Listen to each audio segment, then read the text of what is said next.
Welcome back to the platform olympiad वाला, मुसाफिरों को मंजिल तक पहुंचाने वाला। और मैं आमिर अंसारी, आपका अपना मास्टर, घर का मास्टर, INJSO। जी हाँ, 2023 में जो अभी पेपर हुआ था INJSO, उसी पेपर का डिस्कशन करने वाले हैं। और लाइन से ये सीरीज आने वाली है आपके इसी यूट्यूब प्लेटफॉर्म पर, ओलंपियाड वाला पर। फिजिक्स, केमिस्ट्री और फिर ऐसे ही रिपीट होते रहेंगे, फिजिक्स केमिस्ट्री बायो, फिर फिजिक्स केमिस्ट्री बायो, ऐसे। सबसे पहले 2023 का ये पेपर आपके साथ डिस्कस करने जा रहे हैं। फिजिक्स का पोर्शन इसमें मेनली मैं फोकस करूंगा। इसके अंदर अभी बायो नहीं है, ना ही केमिस्ट्री है, इसके अंदर सिर्फ और सिर्फ फिजिक्स है। तो 2023 का जो INJSO का पेपर था, उसमें हम अभी फिजिक्स को फोकस करने जा रहे हैं। जल्दी से कॉपी पेन निकालो मेरे बच्चों। फिजिक्स फिजिक्स को डिस्कस करने जा रहे हैं, ठीक है। फिजिक्स, तो जल्दी से कॉपी में निकालो, आओ मेरे साथ पेपर को सॉल्व करो, आओ। तो पहला सवाल ये है आपकी स्क्रीन पर। प्लीज आप पॉज करें स्क्रीन को और एक बार सवाल को रीड करें। Please please please pause your screen.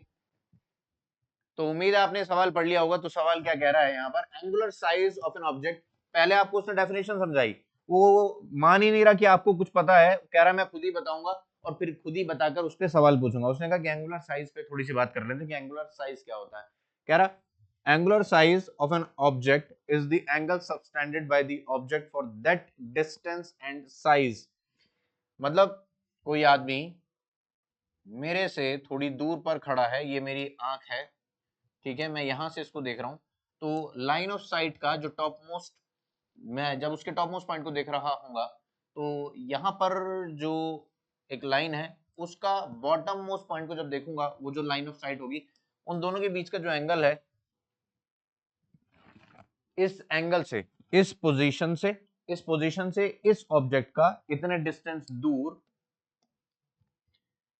इस पोजीशन के लिए इस ऑब्जेक्ट का जो एंगुलर मेजरमेंट है, कि बॉटम मोस्ट पॉइंट को देखने के लिए मेरी जो लाइन ऑफ साइट है और जो टॉप मोस्ट पॉइंट को देखने के लिए जो मेरी लाइन ऑफ साइट है, इन दोनों के बीच का जो एंगल है, उसको मैं angular size of an object कहता हूं। मतलब मैंने साइज को नापा इन टर्म्स ऑफ एंगल। कुल मिलाकर बात इतनी है, इससे ज्यादा और कुछ नहीं। फिर उसके बाद थोड़ी सी बात और आगे कर रहा है कि अगर इतनी बात समझ में आ गई तो आगे सुनो। From the surface of the earth the sun and the moon appears to be of same size. मतलब कोई अर्थ से खड़ा होकर मून को देख रहा है और सन को देख रहा है, तो उसे सेम एंगुलर साइज के दिख रहे हैं, सेम साइज के दिख रहे हैं, because both subtended nearly the same angle at the surface of earth. कह रहा है कि आप अर्थ पे खड़े होकर सन को देखो या मून को देखो, आपको दोनों सेम साइज के ही नजर आएंगे, ठीक है, सेम एंगल, एंगल के टर्म्स में, ठीक है। अब यहाँ पे उसने सवाल को फेंक के मारा आपकी तरफ। कह रहा है someone observes the moon from the equator of the अर्थ। कह रहा है कि अर्थ के इक्वेटर पे खड़ा होकर, इक्वेटर पे आप खड़े हो जाओ और उसके बाद आप मून को देखो। तो कह रहा है कि हॉरिजन वाली जो लाइन है, पूरा जो मून है, फुल मून, उसको क्रॉस हो जाने में कितना टाइम लग जाता है? 2 मिनट लग जाते हैं। मतलब इस मून को ध्यान, 2 मिनट लग जाते हैं, ताकि ये जो मून है, ये पूरा ऐसे सर्कुलर मोशन कर रहा है। तो कह रहा है कि ये जो दुनिया है, यहाँ पर इस एक होरिजन वाले लेवल को पास हो जाने के लिए, इस होरिजन ये मून कहाँ जाएगा? नीचे की तरफ जाएगा। तो इस पास हो जाने में पूरे कितने मिनट लग जाते हैं? 2 मिनट लग जाते हैं for the full disc of the moon to sink below the horizon, ठीक है, इस होरिजन लेवल को नीचे पार कर जाने के लिए। Angular size of the earth when observed from the moon is nearly. कह रहा है मून पे जाओ और हमारे अर्थ को देखो और बताओ कितने एंगुलर पोजीशन बना रही होगी। बच्चों ने कहा मास्टर तू ही कर ले सवाल, हमसे तो हो गया बस, हमसे तो हो गया बस, अब तू ही कर सवाल। तो लो देख लो मैं करता हूँ। ये कौन है? हमारा गोला, गोला अर्थ है हमारी, ठीक है भाई। अब मून पे जाके खड़े हो जाओ आप। पहले उससे पहले थोड़ी सी बात करते हैं कि यार मून का अर्थ से जो डिस्टेंस है वो है कितना, ठीक है। अर्थ का मून से जो सेपरेशन है वो कितना है, आ जाओ बात करते हैं। तो ध्यान देना, ये मून अपना पूरा चक्कर कंप्लीट करके जो आता है, पूरा चक्कर जो कंप्लीट करके आता है, वो 24 घंटे में वापस आ जाता है। मतलब मून एक दिन में एक चक्कर लगा लेता है। ये कौन है? आपका मून है। ये कौन है? मून। और ये कौन है? अर्थ। ठीक है। तो ये यहाँ से स्मॉल आर रेडियस अगर मैं मानूं यहाँ से यहाँ तक, तो ये पूरा सरकमफेरेंस कितनी देर में चल रहा है? 2 पाई आर डिस्टेंस चल रहा है कितनी देर में? 24 घंटे में। कितनी देर में? 24 घंटे में। और वो यहाँ पे होरिजन पे जो पास हो जाने की बात हो रही है, ये कितना डिस्टेंस है? ये सर डायमीटर ऑफ मून है। मून के डायमीटर को क्रॉस हो जाने में कितना टाइम लगता है, कुछ ऐसा। ठीक है, 2 मिनट लगते हैं इसको पास हो जाने में, यहाँ से यहाँ तक। आगे की बात करते हैं। फिलहाल तो मैं आपसे कह रहा हूँ कि 2 पाई आर डिस्टेंस को कितनी देर में ट्रेवल कर रहा है? 24 घंटे। और 24 घंटे इंटू 60 मिनट, ये इतने मिनट में ये 2 पाई आर डिस्टेंस चल जाता है। समझ में आई बात? अब आपको जहां पेपर शुरू होता है उसमें कुछ डेटा दे रखा है। डेटा कुछ ऐसा दे रखा है कि रेडियस, ये कौन है? ये तो पूरा अर्थ के सेंटर से मून के सेंटर तक का जो सेपरेशन है वो है। मून जो है अर्थ के चारों तरफ गोल गोल घूम रहा है। बात समझ में आई क्या? तो मैं यहाँ पे आपसे बात कर रहा हूँ रेडियस ऑफ मून, जो कि पेपर में दे रखा है। पेपर में दे रखा है शायद 1700 किलोमीटर। ठीक है, कि मून का जो रेडियस है वो 1700 किलोमीटर है। बात समझ में आई क्या भैया? तो उसने कहा कि 2 पाई आर तो वो कितनी देर में चल रहा है? कितने मिनट में। और ये पूरा डायमीटर, बस इतना डायमीटर चलने में उसे कितनी देर लग जाती है? इतना डायमीटर उसको ट्रेवल करने में 2 मिनट लग जाती है। मिनट इस डी डायमीटर को। तो डायमीटर ऑफ मून कितना हो गया सर? 3400 किलोमीटर। समझ में आ गई बात? तो क्या मैं इस बात से स्मॉल आर तक पहुंच सकता हूं? क्या ये बता सकता हूं? मैं कुछ भी कर सकता हूं। मैं बता सकता हूं कि मून की अर्थ से कितनी दूरी है।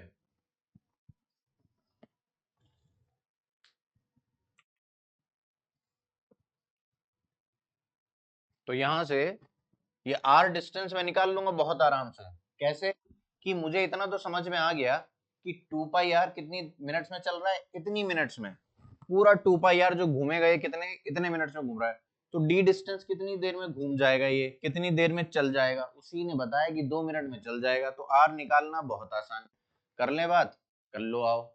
Small r 2 pi r divided by 24 into 60, ये क्या आया? Distance travelled by moon per minute. और यहाँ पर वो क्या कह रहा है कि डी कितना हो गया? डिस्टेंस डायमीटर ऑफ मून कितना हो गया? 3400। ये कितनी देर में चल रहा है? 2 मिनट में। तो ये भी लिखा है यहाँ पे डिस्टेंस ट्रेवल्ड इन 1 मिनट। ये भी लिखा है यहाँ पे डिस्टेंस ट्रेवल्ड इन 1 मिनट। क्या आसानी से दुनिया सॉल्व हो जाएगी स्मॉल आर की? तो स्मॉल आर यहाँ से सॉल्व करके आ जाएगा आपके पास 3400 डिवाइडेड बाय 4 पाई इंटू 4 पाई नीचे आया और ये कहाँ गया? अच्छा अच्छा, ओके ओके ओके, 4 पाई। और यहाँ पर ये इसको सॉल्व करके आएगा 1440। ठीक है, ये वाली वैल्यू। तो स्मॉल आर की वैल्यू निकालो भैया, अप्रोक्सीमेटली कितनी आ रही है? अप्रोक्सीमेटली बता दो। अप्रोक्सीमेटली कैलकुलेटर का सहारा ले सकते हैं, मतलब अभी के लिए 3.9 इंटू 10⁵ अप्रोक्सीमेटली आ चुका है 3.9 इंटू 10⁵ मीटर। मतलब ये सेपरेशन हो गया भैया, अर्थ के सेंटर से लेके मून तक का जो सेपरेशन है वो आ गया। अभी बात आती है सवाल की। तो सवाल पूछा गया था मास्टर, सवाल ये पूछा था कि अगर अब मून पे जाके खड़े हो जाओ और अर्थ को देखो, छोटे छोटे दो गोलों, गोलू गोलू गोलू, ये तो कौन हो गया? आपकी अर्थ। ठीक है, ये कौन हो गई? अर्थ है। और एक छोटा सा कौन है यहाँ पे? ये मून है। बेटे बेटे बेटे बेटे, ये मून। ठीक है भैया, ये हो गया मून और ये हो गई अर्थ। तो बात ये है कि मून से जब हमने देखा, यहाँ इक्वेटर है, यहाँ पे इक्वेटर है, यहाँ से खड़े होके हमने किसको देख लिया? मून को। तो ये वाली लाइन और ये वाली लाइन, यहाँ से ये कवर करने में मून जब चलता हुआ जा रहा था तो 2 मिनट लगे। अब ऐसे ही वो कह रहा है कि मून पे खड़े होके अर्थ को देखो, मून पे खड़े होके अर्थ को देखो कि अर्थ कितना एंगल बना रही है समझे?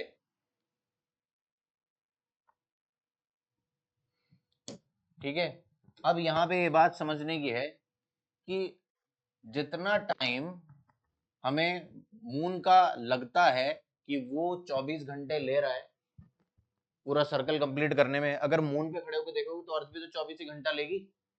समझ में आई बात या नहीं? तो आपको ये वाला सेपरेशन तो पता ही है, ये वाला सेपरेशन तो आपको भी पता है, स्मॉल आर, जो कि अप्रोक्सीमेटली कितना आया, 3.9 इंटू 10 रेज टू पावर 5। समझे? अब ये आर,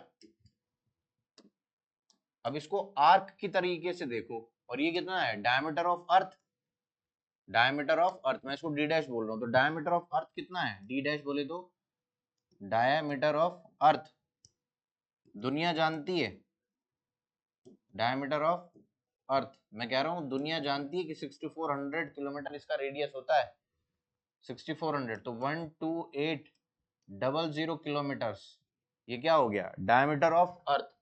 तो पूरा 2 पाई स्मॉल आर इसको घूमने में कितना लग गया,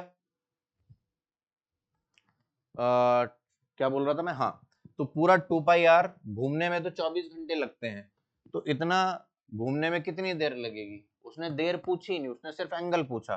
तो आप तो आओ, simple r theta is equal to d कर दो। सर ये क्या है, ये लेंथ ऑफ आर्क है, आर इतना ज्यादा है कि उसके कंपैरिजन में आप डायमीटर ऑफ मून और डायमीटर ऑफ अर्थ को ऑलमोस्ट नेग्लिजिबल मान सकते हो, लेकिन कुछ तो एंगल बनेगा, आर के कंपैरिजन में कैंसिल किया है, स्मॉल आर के कंपैरिजन में कैंसिल किया है, तो यहाँ पे लेंथ ऑफ आर्क की बात हो सकती है।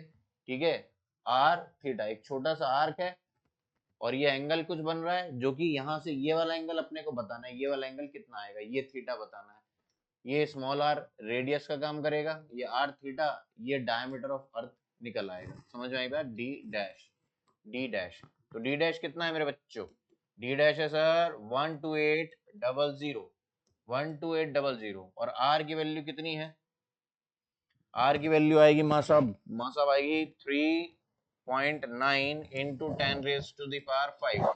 अब दिक्कत की बात यह है, ये आएगी रेडियन में, इसको डिग्री में भी कन्वर्ट करो, तो 180 डिग्री डिवाइडेड बाय पाई, तो यहां से तुम्हें जिंदगी नजर आएगी कुछ ऐसे कि 1.8 समथिंग आएगा। यकीन ना हो तो पॉज करो और कैलकुलेशन करके देखो, पाई की वैल्यू क्या रखोगे, 3.14, सॉल्व कर लिया हो तो आपको समझ में आएगा कितना आ रहा है, 1.88 डिग्री, डिग्री में आएगा ये। समझ में आई बात? तो इसके पास कौन सा एंगल बन रहा है मेरा, ऑप्शन में 0.5 degree, but 1 degree, but 1.5 degree, but oh my god, so beautiful, so elegant, just looking like a wow। तो भैया एक 1.88 1.9 के अप्रॉक्स हो गया राजू, 1.9 के अप्रॉक्स हो गया, 1.9 डिग्रीज अप्रोक्सीमेटली। तो क्या मैं इसको कह दूं 2 डिग्रीज, अरे बोलो हाँ या ना, शाबाश। तो option D is the right answer. मेरे बच्चों ने पहला सवाल मेरे साथ हल कर लिया, जंग जीत ली भैया, पहला सवाल ही सबसे ज्यादा बकवास था, ऐसा ही यार, कुछ भी तो यूज नहीं हुआ इसके अंदर, ज्योमेट्री ज्योमेट्री लग रही थी। ये देखो यार, बढ़िया है सवाल, ठीक है, अच्छा सवाल है, पढ़ो जरा सवाल को मेरे साथ साथ, क्या कह रहा है, पॉज करके सवाल, जिंदगी में बहुत काम आएगी, बहुत आगे निकल जाओगे, सच बता रहा हूँ, पढ़ लो मेरे साथ सवाल। दो आइडेंटिकल आयरन बॉल्स हैं, खाली बैठे थे, दोनों को टकरवा दिया, एक जा रही थी 10 मीटर पर सेकंड से, कोई काम वाम नहीं, खाली बैठे हैं, एक बॉल आ रही है 10 मीटर पर सेकंड से, दूसरी बॉल आ रही है 5 मीटर पर सेकंड से, टकरा के, कोई काम वाम नहीं, बैठे बैठे उन्हीं को देख रहे हैं। तो भैया टकराई तो टकराई, इस तरीके से टकरा गई कि चल साथ ही चलते हैं, 10 मीटर पर सेकंड वाली भी 5 मीटर पर सेकंड वाली भी दोनों साथ साथ जा रही हैं। तो यार इसमें हुआ कुछ ऐसा कि खुद ही बता रहा है वो, तुम्हें कुछ भी ध्यान रखने की जरूरत नहीं है, कह रहा है जो बॉल तेज दौड़ी आ रही थी, टकराने के बाद उसी की डायरेक्शन में चली गई, ये आ रही फालतू बॉल, ये जा रही फालतू बॉल, ठीक है, 10 मीटर पर सेकंड, 5 मीटर पर सेकंड, टकराई, आइडेंटिकल है, टकराने के बाद दोनों साथ साथ किसी वेलोसिटी से जाने लग गई, ठीक है, बड़ी जो भारी कह रहा हूँ, जो ज्यादा वेलोसिटी जा रही थी उसी की डायरेक्शन में जाने लग गई। चलो बेटा, the balls collide, stick together and continue to move as a single object, the loss of kinetic energy during collision increases the temperature। कह रहा है जब ये टकराव हुआ तो टकराव में कुछ एनर्जी का लॉस हुआ, और वो जो लॉस इन काइनेटिक एनर्जी है वो टेम्परेचर बढ़ाने के काम में आ गया। मतलब ये दोनों बॉल का जो टेम्परेचर है वो टकराने के बाद थोड़ा सा बढ़ गया। अब उसी के बारे में बात करेगा। कह रहा है rise in temperature of the combined object is रफली, रफली कितना, ठीक है। स्पेसिफिक हीट दे रखी है आयरन की, आयरन की स्पेसिफिक हीट दे रखी है। Neglect any other process that may change the temperature. कह रहा है आग वाग लगी हो तो उसे कंसीडर करने की जरूरत नहीं है, you need to consider only the loss in kinetic energy, ठीक है। बस वही रिस्पॉन्सिबल है टेम्परेचर को बढ़ाने के लिए। अगर वहां आग वाग लगी हो, धूप पड़ रही हो, कुछ भी हो रहा हो, आपको उससे कोई मतलब नहीं है। जो टेम्परेचर अब इंक्रीज हुआ वो हुआ due to loss in kinetic energy, ठीक है। तुमने भी कहा ठीक, मैंने भी कहा ठीक। चल हटा, 7 की घटा। इनिशियल टेम्परेचर दोनों का बोला कि सेम दे रखा है। अभी क्या करें, बच्चों ने कहा मास्टर सबसे पहले तो मुझे लॉस इन काइनेटिक एनर्जी निकालनी पड़ेगी। मैंने कहा बिल्कुल, मैंने कहा बिल्कुल। तो भैया लॉस इन काइनेटिक एनर्जी का एक फॉर्मूला है, कोई बात नहीं, हम अलग अलग निकाल लेते हैं। ये जा रही है 10 मीटर पर सेकेंड से, मास इसका कितना है 0.01 kg, 10 ग्राम दे रखा है। अगर तुमने बटन जैसी आंखों से देख लिया हो 10 ग्राम। अगली भी जा रही है, ठीक है, 5 ग्राम, 5 ग्राम नहीं 5 मीटर पर सेकंड से, और कितना है 0.01 kg। मैंने तो इसको m बोल दूं, m बोल दूं, m बोल दूं, और टकराने के बाद ये कितना हो गया, एक सिंगल ऑब्जेक्ट बन गया, उसको मैंने बोल दिया 2m मास। 2m मास का ऑब्जेक्ट है ये, कोई 2m मास का ऑब्जेक्ट है और v से जा रहा है। मास्टर कितनी वेलोसिटी से जाएगा, कैसे पता लगाएं, कैसे पता लगा लें। सर मोमेंटम कंजर्वेशन कर दो, कर दो मोमेंटम कंजर्वेशन, करते क्यों नहीं। तो फाइनल भी कैसे निकलेगी, initial momentum equal to final momentum, initial momentum is equal to final momentum. कर रहे हो कि नहीं कर रहे हो, ठीक है। Initial momentum equal to final momentum, कैसे, दोनों सेम डायरेक्शन में जा रही भाई, तो क्या करूंगा m इंटू 10, इनिशियल मोमेंटम कितना है m इंटू 10, फिर दोनों सेम डायरेक्शन में जा रही है, कितना है m into 5 is equal to 2m mass हो चुका है। और ये मैंने लिख दिया फाइनल मोमेंटम। ये कौन सा है, मोमेंटम फाइनल, और ये कौन सा है, मोमेंटम इनिशियल। समझे, अबे डिवीजन नहीं है ये, ए राजू ये डिवीजन नहीं है रे। तो यहाँ पे कितना आ गया 10 plus 5 divided by 2 is equal to v। बोले तो 7.5 मीटर पर सेकेंड से दुनिया जा रही होगी। तो काइनेटिक एनर्जी इनिशियल निकालेगा मेरा बच्चा। काइनेटिक एनर्जी इनिशियल कितनी आ जाएगी, हाफ इंटू 0 पॉइंट, अरे भैया मैं तो इसको m लिख दूंगा, हाफ m इंटू 10 का square plus half m into 5 का स्क्वायर। समझ में आ गई बात। तो कितना आया m/2, 10 स्क्वायर कितना है 100, और ये कितना है 25, 125, ठीक है, जूल्स।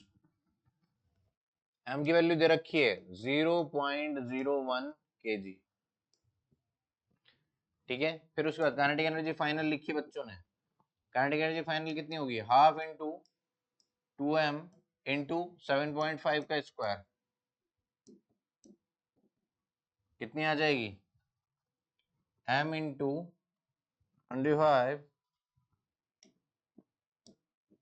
25, 56.25 तो लॉस इन काइनेटिक एनर्जी कैसे निकालेंगे बच्चे, सर फाइनल माइनस इनिशियल कर दो। क्या कर दो, फाइनल माइनस इनिशियल कर दें क्या। इनिशियल कितनी आ गई, इनिशियल इन दोनों का सम है, ये जो भी आई है कितनी आएगी, 2 6 12, 62.5। मास को भी कब तक अलग रखूंगा, साथ लिखना ही पड़ जाएगा, 10⁻⁻² जूल्स, और ये कितनी है 56.25। राजू राजू राजू राजू देखता रहे, साथ साथ चलता रहे यार, ठीक है। अभी loss in kinetic energy, loss in kinetic energy, loss in kinetic energy कैसे निकालेगा बच्चा, loss in kinetic energy is equal to kinetic energy final minus kinetic energy initial, kinetic energy final minus kinetic energy initial कितनी आ गई 6.25 by 62.5 और तो 6.25 joules into 10⁻²। यही जो लॉस इन काइनेटिक एनर्जी है वही टेम्परेचर बढ़ाने के काम में आएगी। अब टेम्परेचर बढ़ेगा तो बढ़ेगा, उसके लिए कौन रिस्पॉन्सिबल है? स्पेसिफिक हीट और मास ऑफ आयरन बॉल, बोले तो कितना? Mass of object, specific heat of object, hello hello hello, specific heat of object into delta T. तो ये specific heat of object they रखा है, मास ऑफ ऑब्जेक्ट दे रखा है, डेल्टा टी अपने को नहीं पता है, ये पता है, ये पता है, ये नहीं पता है, और ये किसकी इक्वल है 6.25 इंटू 10⁻⁻² जूल्स। सॉल्व करो, आंसर बताओ मास्टर। 2m कितना हो गया?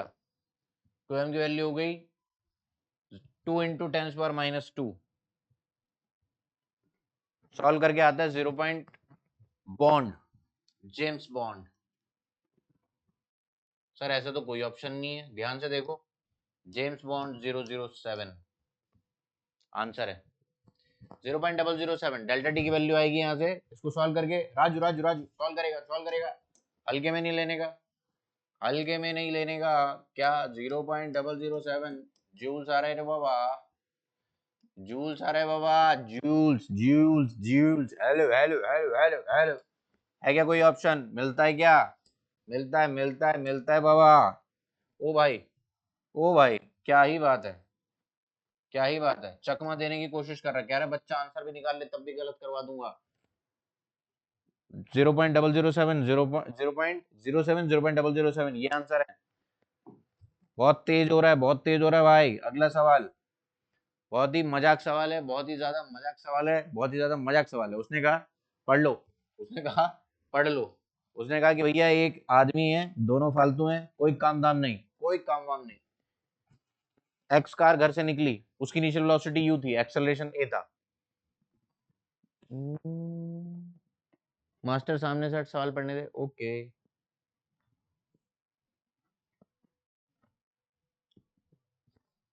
पढ़ लिया होगा। एक्स एक्स कार जब घर से निकली उसकी इनिशियल वेलोसिटी कितनी थी? You you you. राजू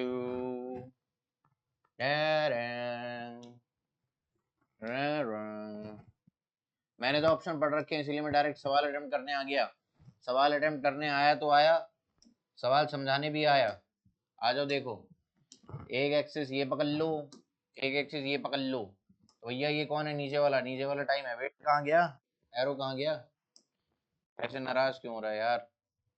हाँ, तो ये वेलोसिटी ले लो इस एक्सिस पर, वेलोसिटी, और इस एक्सिस पर क्या ले लो? टाइम।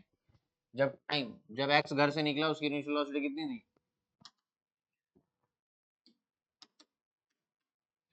उसकी इनिशियल वेलोसिटी कितनी थी? u। और उसका एक्सेलरेशन a है, उसका एक्सेलरेशन कितना है? a है, ठीक है। और जब y घर से निकला उसकी इनिशियल वेलोसिटी उसकी आधी है, मैं लिख रहा हूँ यहाँ पे u/2। हेलो, अरे बेटे, अरे बेटे, और ये डबल एक्सेलरेशन से उड़ता हुआ चला गया।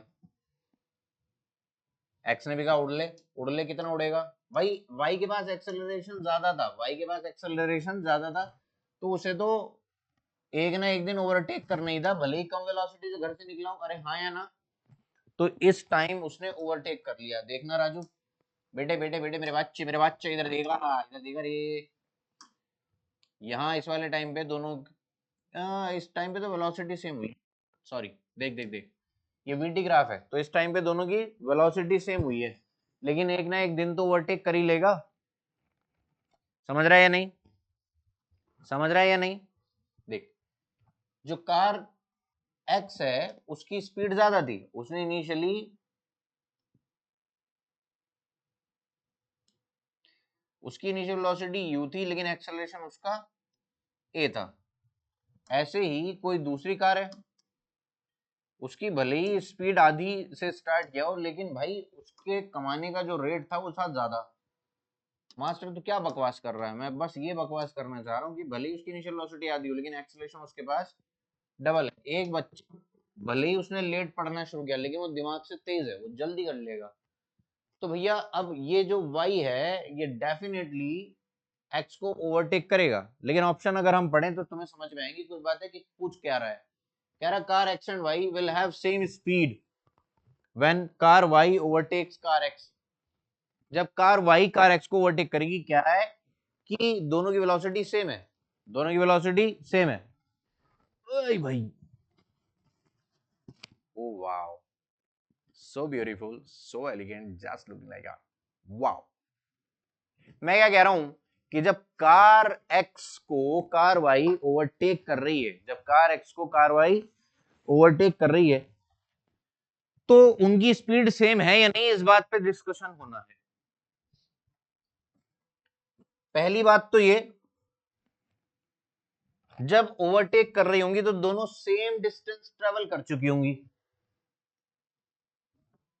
मान लो यहां ओवरटेक किया तो एक्स ने जितनी अपनी स्पीड बढ़ा ली और वाई ने इतनी देर में जो स्पीड बढ़ा ली, दोनों की इनिशियल वेलोसिटी अलग अलग है। इसकी u है x की और इसकी है u/2। ये y है, ये नीचे वाली दुनिया y की है, ऊपर वाली दुनिया x की है। समझ में आई बात? तो उतने ही डिस्टेंस में इसका एक्सेलरेशन डबल है, तो उसकी चेंज इन वेलोसिटी अलग आएगा, उसकी चेंज इन वेलोसिटी अलग आएगा। समझ में आई बात? मास्टर तू करके दिखा भाई। लो यार, इसका s मान लो कि s चली, तो वेलोसिटी ऑफ y क्या हो जाएगी? वेलोसिटी ऑफ y का square is equal to u/2 का square plus 2a twice of a। Acceleration double है, उसका 2a दे रखा है, 2a इंटू s। और velocity of x square is equal to 2as। लो, कहाँ है? मैंने कहा कि इस दिन ओवरटेक कर लिया, s पे ओवरटेक कर लिया, दोनों ही सेम डिस्टेंस चल गए। बताओ कहां से तुम्हें सेम दिख रही है? तो पहला ऑप्शन तो हो ही नहीं सकता, गोली मारो इसके। ठीक है, car x and y will have the same speed at some instance। कह रहा किसी टाइम उनकी वेलोसिटी तो बराबर होंगी। मैंने कहा हाँ बिल्कुल सही बात है, क्योंकि पहले वाले की स्पीड है ज्यादा u। और मैं ये भी जानता हूं कि ओवरटेक जिस दिन कर लेगा ना, जिस दिन ये अगर उसी की स्पीड ज्यादा होती, अगर उसी की स्पीड ज्यादा होती, समझना, x की स्पीड ज्यादा होती तो वो आगे ने निकल जाता, y की स्पीड होगी जिस दिन वो x को ओवरटेक कर रहा होगा। तो कह रहा है कि एक दिन तो ऐसा जरूर होगा जब y की बढ़ते बढ़ते वेलोसिटी x के बराबर होगी। मैं इस बात से 100% एग्री करता हूं कि भाई एक आदमी के पास ऑलरेडी 100 रुपए थे और वो 10-10 रुपए पर सेकंड कमा रहा था। ठीक है, एक दूसरा आदमी, उसके पास इनिशियली 50 रुपए थे और वो 20-20 रुपए पर सेकंड कमा रहा था। तो दूसरा वाला जो है, जो 20-20 रुपए पर सेकंड कमा रहा है, एक ना एक दिन तो वो पहले वाले को ओवरटेक कर ही जाएगा इन टर्म्स ऑफ मनी। लेकिन एक दिन तो ऐसा आएगा कि इनिशियली जिसके पास 50 थे, इसके पास 100 थे, इसके बढ़ते बढ़ते और इसके बढ़ते बढ़ते कभी तो ये दोनों बराबर होंगे। अरे हाँ या ना? तो वेलोसिटी बढ़ते बढ़ते एक ना एक दिन तो बराबर होंगी, बराबर होगी। लेकिन उस वक्त क्या वो ओवरटेक कर जाएगा?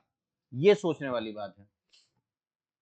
तो भैया जिस दिन वेलोसिटी सेम होंगी उस दिन वो ओवरटेक नहीं कर रहा है। ओवरटेक करते वक्त वेलोसिटी कुछ और है, वो यहां से नजर आ रहा है। और मैं ये कह रहा हूं एक ना एक दिन तो उनकी बराबर होगी होगी। और जिस वक्त ओवरटेक कर रही होगी वाई की ज्यादा है। प्लीज थोड़ा सा इसको लॉजिकली सोचें। तो बहुत कोई इसमें मेरा मन नहीं है कि मैं और कुछ बात करूं, क्योंकि बहुत ही बेसिक सवाल है। मैंने बातें कर ली हैं ऑलमोस्ट डिस्कशन में कि car x and y will have same speed at some instance but car y will overtake car x at different instance। वो दोनों अलग अलग इंस्टेंस होंगे। ये ऑप्शन बिल्कुल सही है। जिस वक्त मैं ये बात आपको एज अ नोट बता रहा हूँ कि जिस वक्त दोनों की स्पीड सेम होती है, इस वक्त उन दोनों के बीच में जो सेपरेशन है वो मिनिमम है। उसके बाद सेपरेशन घटेगा ही घटेगा। क्या कहा मैंने? बहुत ध्यान से सुन लेना, नोट है ये। At time t when vx is equal to vy, separation between x and y is separation क्या कहेंगे, मैक्सिमम।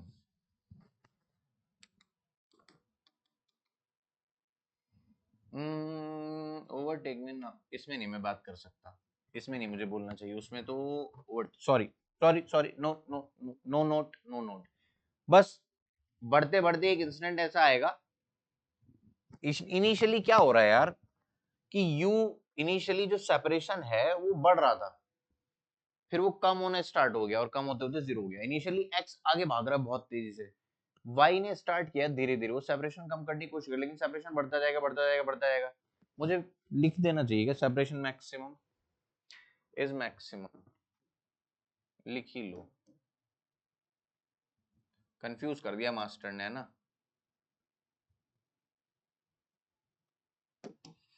इनिशियली जब एक्स भाग रहा होगा और वाई उसके पीछे भागना स्टार्ट करेगा, सेपरेशन बढ़ेगा, लेकिन एक दिन सेपरेशन बढ़ते बढ़ते बढ़ते बढ़ते मैक्सिमम, और उसके बाद फिर घटेगा ही घटेगा। समझ में आ रही बात? प्लीज इसको और थोड़ा सा और सोचना। यहाँ पे जितने भी ऑप्शन यहाँ 4 दे रखे हैं उसके अंदर से बी एकदम सही है, सी को देखने की जरूरत मुझे तो नहीं लगता है, सिंगल चॉइस चल रहा है। Cars x and y will have same speed at some time but will never cross each other, ये तो बहुत ही बकवास बात है, मतलब इसे तो मैं उल्टे पांव से क्रॉस मार दूं। Car y will overtake car x but the two will never have the same speed, ये कैसी बकवास बात है? दोनों ही ऑप्शन इतने पॉटी हैं कि मैं इनके बारे में कोई बात नहीं करना चाहता। ठीक है, ओके। ये वाला सवाल ऑप्टिक्स वाले बच्चे प्लीज अपने कमान संभालें ऑप्टिक्स की और सवाल को पढ़ें। देखो ये भी बहुत ही फुद्दू सवाल है, मतलब यूं यूं यूं ही कर देने वाला। कह रहा है एक थिन कॉन्वेक्स लेंस है, रियल इमेज बनाता है स्क्रीन पे, हमने कहा बहुत ही बढ़िया बात है। कह रहा है if you add another thin lens, उसने नाम नहीं बताया, नाम नहीं बताया, नाम नहीं बताया कि क्या ऐड कर दिया उसके साथ। कह रहा कॉनकेव भी ऐड कर दूंगा, कॉन्वेक्स भी ऐड कर दूंगा, तुम बताओ क्या ऐड करना चाहिए। In case if you have another thin lens, if you add another thin lens in contact with the convex lens, it is now observed that the real image is formed at a longer distance। कह रहा है पहले जहां बन रही थी, मान लो पहले पहले पहले पहले इमेज बन रही थी यहाँ पे, पहले इमेज बन रही थी यहाँ पर, ठीक है राजू, अभी कह रहा दूर बन रही है, तो यार अगर मैं इसके साथ एक कॉन्वेक्स और जोड़ूंगा तो और पास बननी चाहिए, क्योंकि कन्वर्जेंस बढ़ गई, ये भी कन्वर्ज करेगा ये भी कन्वर्ज करेगा, convex lens is converging in nature, लेकिन साला दूर बन रही इमेज यार, तो मैं क्या करूं? तो भैया ना बस, और अरे बेटा कहाँ गई, ये क्या हुआ, क्या हुआ है, कभी लेंस जा रहा कभी ये जा रहा, क्या हो क्या रहा है, पता नहीं क्या चल रहा है।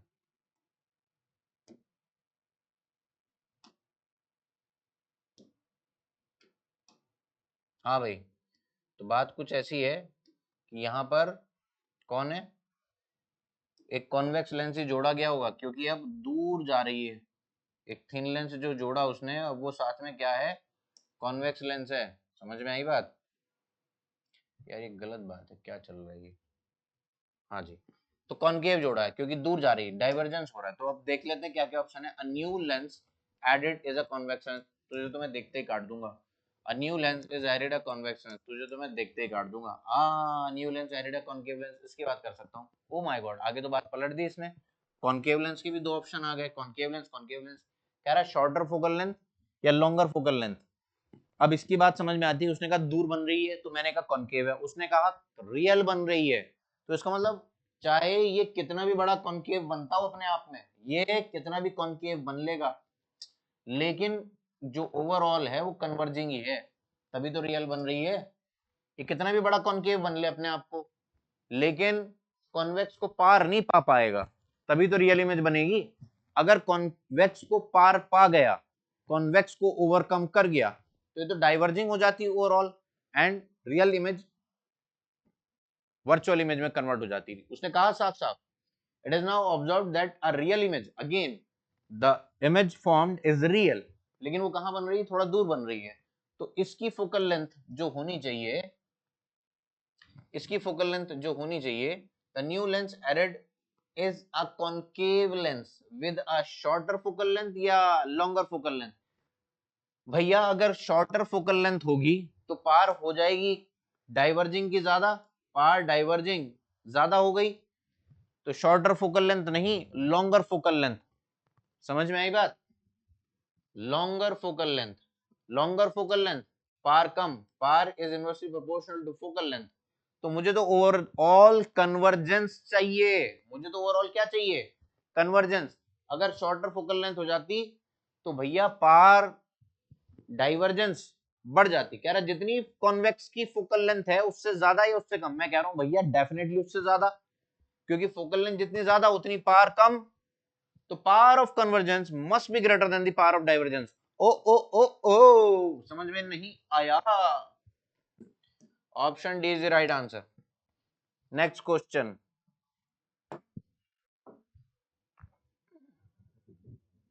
पढ़ लो भाई, ये सवाल पढ़ लो।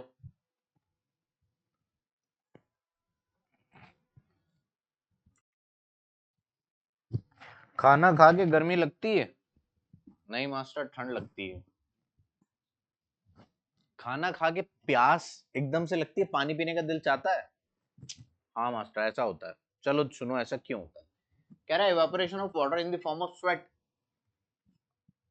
Is an essential mechanism in human beings for maintaining normal body temperature. कह रहे जो पसीना आ रहा है, वो पसीना आगे फिर वो एवापोरेट हो रहा है, ये आपकी बॉडी की कुछ हीट लेके एवापोरेट हो जाता है और आपकी बॉडी के टेम्परेचर को मेंटेन रखता है। ये एक पॉइंट है, ठीक है।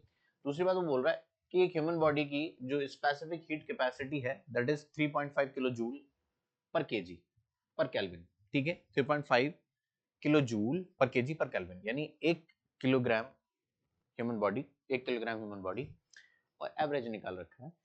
हड्डी है, ये फ्लैश है, मसल्स, ब्लड है, सबका ऑन एन एवरेज इतना है।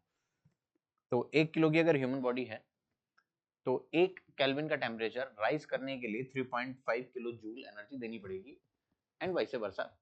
अगर इतनी एनर्जी निकाल लेंगे तो 1 केल्विन डिक्रीज हो जाएगा, ठीक है। That's it.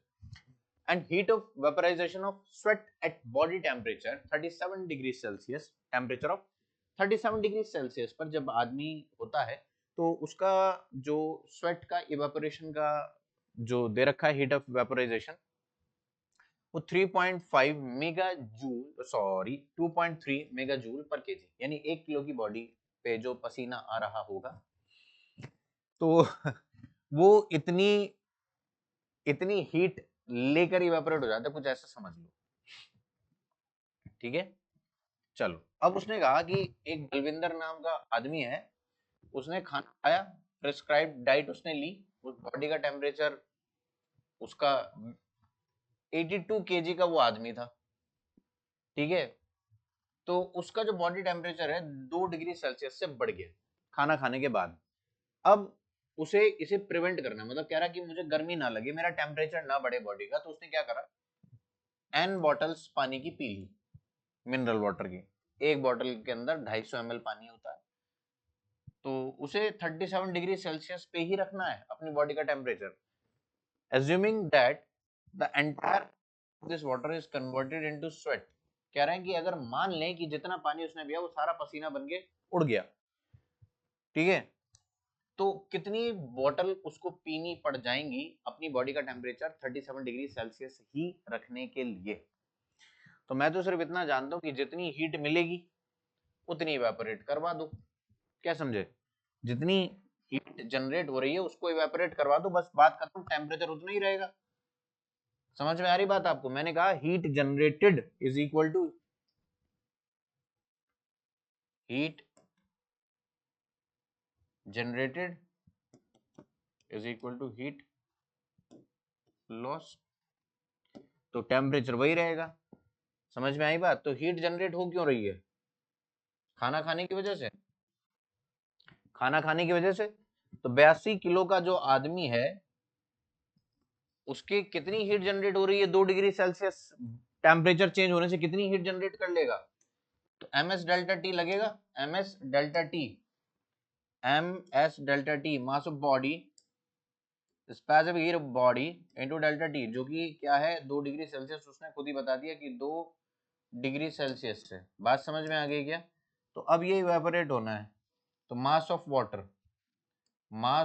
Water into latent heat of vaporisation L V, तो मास ऑफ वाटर कितना, 250 ml का मिनरल वाटर, 250 ml का एक बॉटल है, तो n बॉटल्स उसको पीनी पड़ गई फॉर एग्जांपल, तो इतना पानी उसने पिया, ठीक है। 250 ml इंटू 10⁻1 ml 1 ग्राम, तो केजी में लिख रहा हूँ इसको, ठीक है, केजी में सब चीजें स्टैंडर्ड में चल रही है ना, हाँ, तो ये केजी बन गया, वॉल्यूम इंटू 10⁻³ ये बन गया केजी। अब यहाँ पर क्या है, लेटेंट रेट ऑफ वेपराइजेशन जो कि कितनी दे रखी है, 2.3 इंटू 10⁻⁶, तो इसको सॉल्व करके n कितना है, मास ऑफ बॉडी कितना है, मास ऑफ बॉडी दे रखा है 82 kg, specific heat of body दे रखा है कितना, 3.5 kilo joule, 3.5 kilo joules per kg per kelvin. तो भैया सॉल्व करनेंगे तो इसको तो क्या मिल जाएगा, सॉल्व करेंगे तो कैलकुलेटर से कर लेते हैं, 82 into 2 into 3.5 into 10⁻³ divided by 250 into 10⁻⁴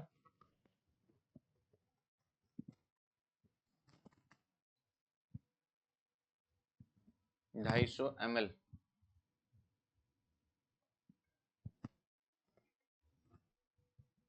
one ml equals 1 ग्राम। इसको अप्रोक्सीमेटली अगर हम सॉल्व कर लें तो n की वैल्यू अप्रोक्सीमेटली 1 आएगी। स्पेसिफिक हीट बॉडी सब कुछ दे रखा है, 3.5 इंटू 10⁻³ 282 250 इंटू n बॉटल्स, ये वॉल्यूम हो गया, ठीक है, और साथ में क्या किया, केजी में कन्वर्ट कर दिया, और फिर वो लेटेंट हीट ऑफ वेपराइजेशन रख दी, तो n की वैल्यू अप्रोक्सीमेटली क्या आ जाएगी, 1। तो क्या आया, option A is the right answer. Next question की तरफ चलते हैं, मतलब उसको एक पानी की बोतल पीनी पड़ेगी 250 ml की, अगर वो अपना टेम्परेचर वही रखना चाहता है तो, बात समझ में आई। नेक्स्ट क्वेश्चन की तरफ चलते हैं भैया।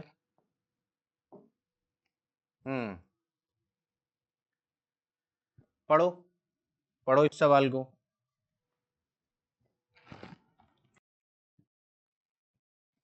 तो डायग्राम खींच दें आप एक,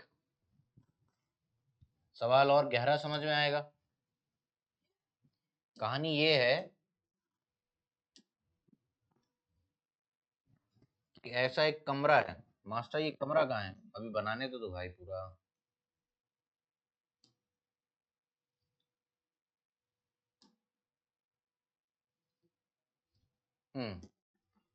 तो इस कमरे की खासियत ये है कि रेक्टेंगुलर क्रॉस सेक्शन का है, ये रेक्टेंगुलर क्रॉस सेक्शन का है, ये ये ये और ये,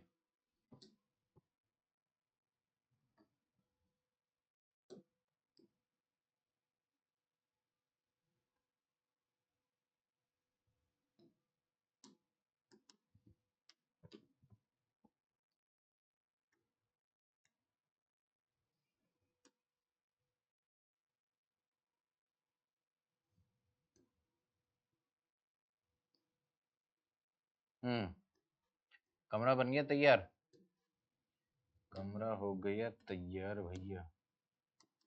तो इस कमरे में अब यहाँ सेंटर पे क्या है, एक सेंटर में रखी हुई है, ये विजुअलाइज करना थोड़ा सा मुश्किल हो जाएगा, थोड़ा सा, ज्यादा मुश्किल तो कुछ भी नहीं। ये 20 मीटर दे रखा है,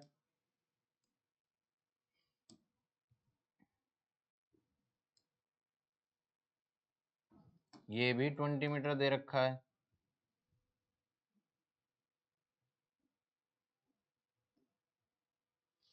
और ये 30 मीटर दे रखा है, ठीक है। समझने की बात ये है राजू भैया कि अब जो सेंटर पे जो सोर्स है ना, अब उसने साउंड तो क्रिएट कर दी, अब साउंड उसने जो क्रिएट कर दी अब टकरा के वापस आनी है। इस सवाल को पढ़ के बच्चे थोड़ा सा कंफ्यूज हो जाते हैं, वो कंफ्यूजन भी बताता हूं क्या कंफ्यूजन हो जाता है। उसने कहा कि हियरिंग इकोज। अब बच्चा कहे कि मास्टर मैंने तो ये पढ़ा है कि किसी भी साउंड, एक साउंड सुनने के बाद दूसरी साउंड को सुनने के और समझने के लिए 0.1 सेकंड का डिफरेंस होना चाहिए।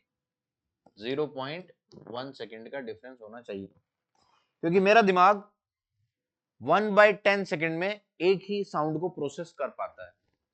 अगर 1/10 सेकंड से पहले कोई दूसरी साउंड आ गई तो मिक्स हो जाएगी, मैं कुछ भी समझ नहीं पाऊंगा। सही है भाई, उसकी बात भी। तो कुल मिलाकर कितना हो गया, 100 मिली सेकेंड। तो इको सुनने के लिए 100 मिली सेकेंड का गैप तो होना चाहिए।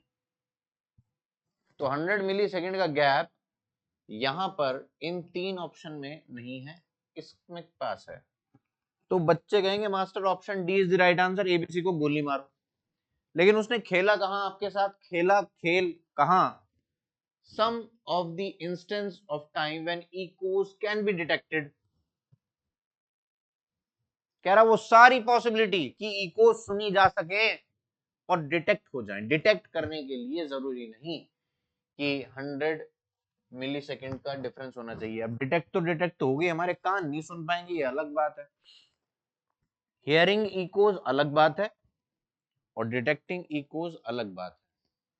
बात समझ में आई आपको? तो मास्टर अब करें क्या? तो यहां पर ये सारी पॉसिबिलिटी पकड़ो कि किन किन के बीच बात हो सकती है। अगर मैं इस कमरे में खड़ा हूं तो मैं इस कमरे के सेंटर पे आ गया अभी, तो मेरे सामने एक दीवार है। मैं ये बता रहा हूं कि 20 ऐसे और 20 ऐसे और 30 ऐसे। तो मेरे सामने जो पॉइंट है कि मेरे से 10 मीटर की दूरी पर है, यानी कि इस दीवार पे एक पॉइंट होगा बीच में, तो कितनी दूर है, 10 मीटर। समझ में आई बात? तो 10 मीटर की दूरी। तो सबसे पहला इंस्टेंस जो आएगा वो सारे पॉइंट्स के लिए आ रहा है। यहाँ पे जो मेरे ऊपर, अब मैं यहाँ पे अगर आ गया था तो ऊपर भी एक 10 मीटर पे, नीचे भी 10 मीटर पे, इधर भी 10 मीटर पे, इधर भी 10 मीटर पे, इधर भी 10 मीटर पे, इधर भी 10 मीटर पे। समझ में नहीं आई बात? No sorry sorry sorry. हाँ, कमरा कैसे है मेरा, 20 20 और 30। हाँ, ये वाला तो 15 पे हो गया, ये 15, ये 15, ये वाला 10, ये वाला 10, तुम्हारी तरफ 10 और इस स्क्रीन की तरफ 10। 10 10 20, 10 10 20, 15 15 30। तो 4 पॉइंट जो 10 मीटर के पर हैं, तो टोटल टाइम कितना जाके वापस आएगी दोबारा सुनने के लिए, 10 और 10 यानी कि 20 मीटर। साउंड की स्पीड दे रखी है 350 मीटर पर सेकेंड, मीटर मीटर पर सेकेंड। तो ये आता है भाई 50 मिली सेकेंड। है कुछ ना? है नहीं। 50 मिली सेकेंड का कोई ऑप्शन नहीं है। 57 मिली सेकेंड आ रही है, ये आता है 57 मिली सेकेंड। ऐसी कोई दुनिया हमारे पास नहीं है। फिर उसके बाद हमने बात की 15-15 मीटर वाले के लिए। समझ में आई बात? तो 15-15 मीटर के जो होंगे, एक और इंस्टेंट है कि 15-15 मीटर वाले पकड़ लो, तो कितना आएगा 15 मीटर जो इधर था। समझ रहे हो? 2 इंटू 15 डिवाइडेड बाय 350, एक हो गया ये। कितना टाइम लगेगा? और कौन सा हो गया पॉइंट, देखना समझना बात को। मुझे इस कॉर्नर की बात करनी है और एक बार मुझे उस कॉर्नर की बात करनी है। अगर मैं सेंटर में आ जाऊं तो 8 तो कॉर्नर्स हो गए, 1 2। तो यहां तक पहुंचने के लिए क्या करना पड़ेगा, मतलब ये वाले पॉइंट्स की मैंने बात कर ली 15-15 वाले, और 10-10 मीटर वाले ऊपर नीचे की बात कर ली, ये पॉइंट्स हो गए। अब एक पॉइंट इसकी बात करनी है और एक पॉइंट इसकी बात करनी है। तो ये वाला पॉइंट कितना होगा सर, 15 ये रहा, 10 ये रहा, तो ये डिस्टेंस निकल आएगा। कितना होगा ये, T3 अंडर रूट 10 का स्क्वायर प्लस 15 का स्क्वायर और डिवाइडेड बाय 350। एक इंस्टेंट तो ये आएगा। और एक इंस्टेंट आएगा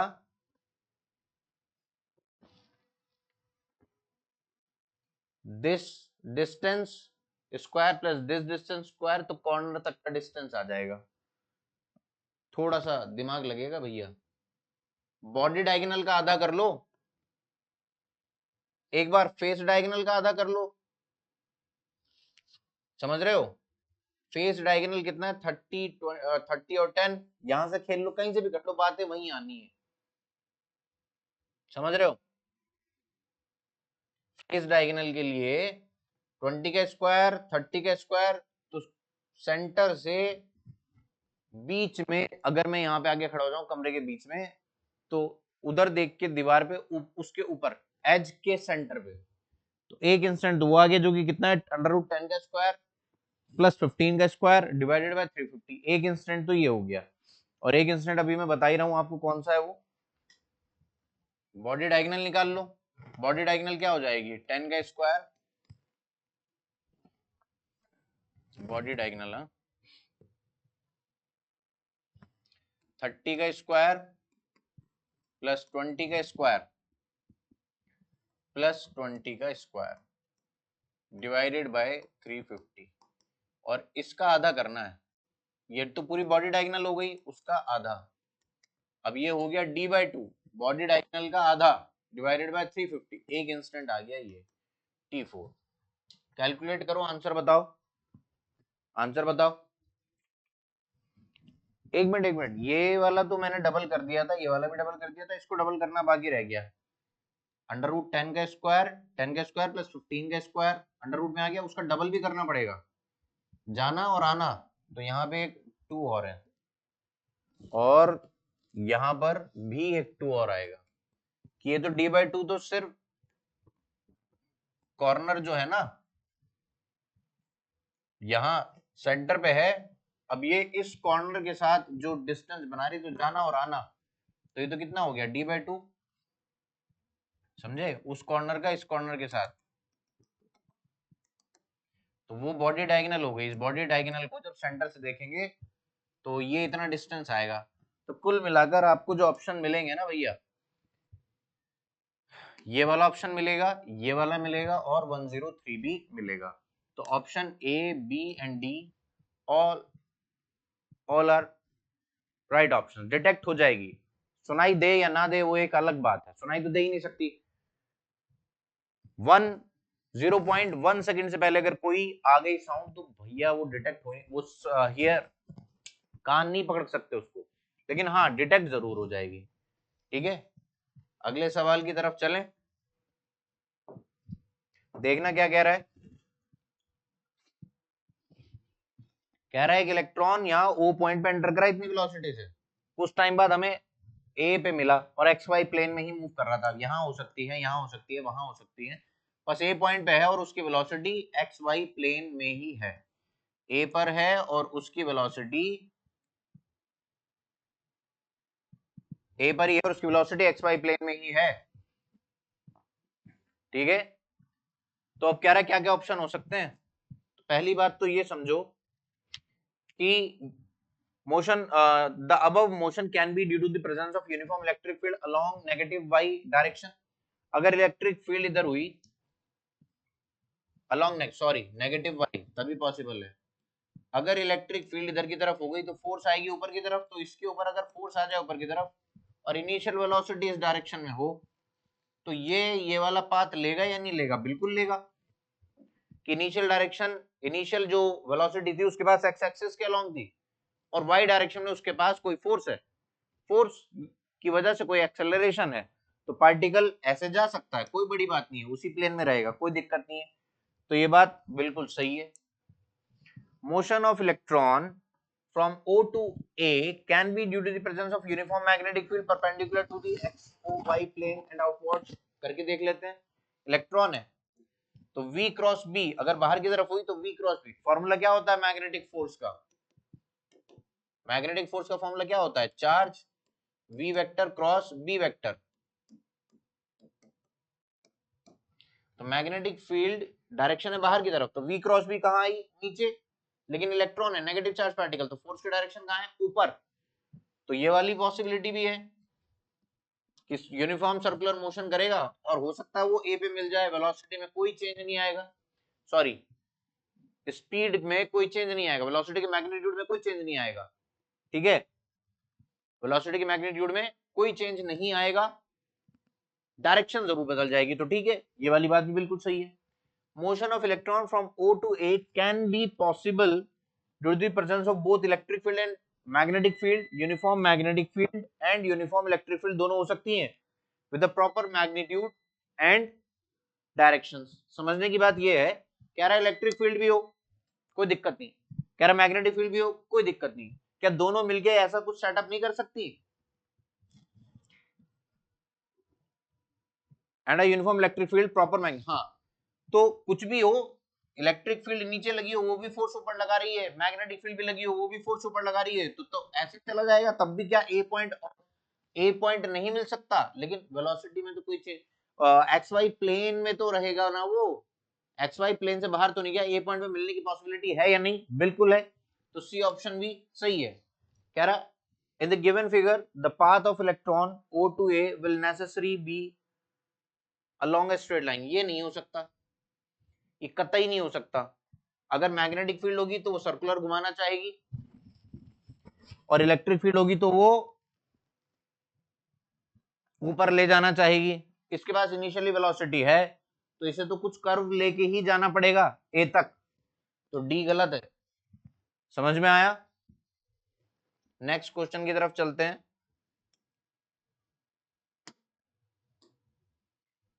ये एक सवाल है थोड़ा सा कंफ्यूज करने के लिए, लेकिन जिन बच्चों को कॉन्सेप्चुअल क्लैरिटी है उनके लिए सवाल उल्टे पांव से टिक करने के लायक था। समझे बात को? आओ भाई, जब साइकिल में ब्रेक लगाए जाते हैं तो पहिए को पकड़ लेते हैं, ब्रेक ऐसे पकड़ लेते हैं, समझ में आई बात? मतलब ये पेन ऐसे गिरता जा रहा हूं नीचे और मैं दोनों हाथ लाऊं ऐसे पकड़ लूं तो ये गिरने से रुक गया कि नहीं रुक गया? तो हुआ क्या है, अगर उसने ब्रेक लगाए आगे वाले पहिए पे, साइकिल बना दूं तुम्हारे लिए, एक नंबर साइकिल बना दो तुम्हारे लिए, आ जाओ।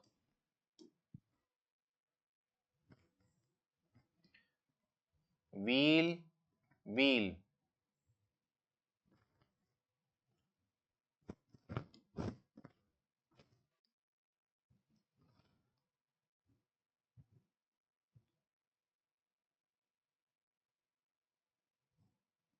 ठीक है भाई, और ये रहे पैडल, चेन, बढ़िया साइकिल, एक नंबर साइकिल, एक नंबर साइकिल, वाव साइकिल। आओ भाई, तो जब ब्रेक लगे, ध्यान देना मेरी बात पे, वाह क्या साइकिल है, तो मैं कह रहा हूं जब ब्रेक लगे तो हुआ क्या, पहिए को पकड़ लिया, ब्रेक ने पहिए को पकड़ लिया, लेकिन एक बात सुनो, जब ब्रेक लगे होंगे पहिया हो गया होगा जाम, जब ब्रेक लगे तो पहिया क्या हो गया, पहिया हो गया जाम,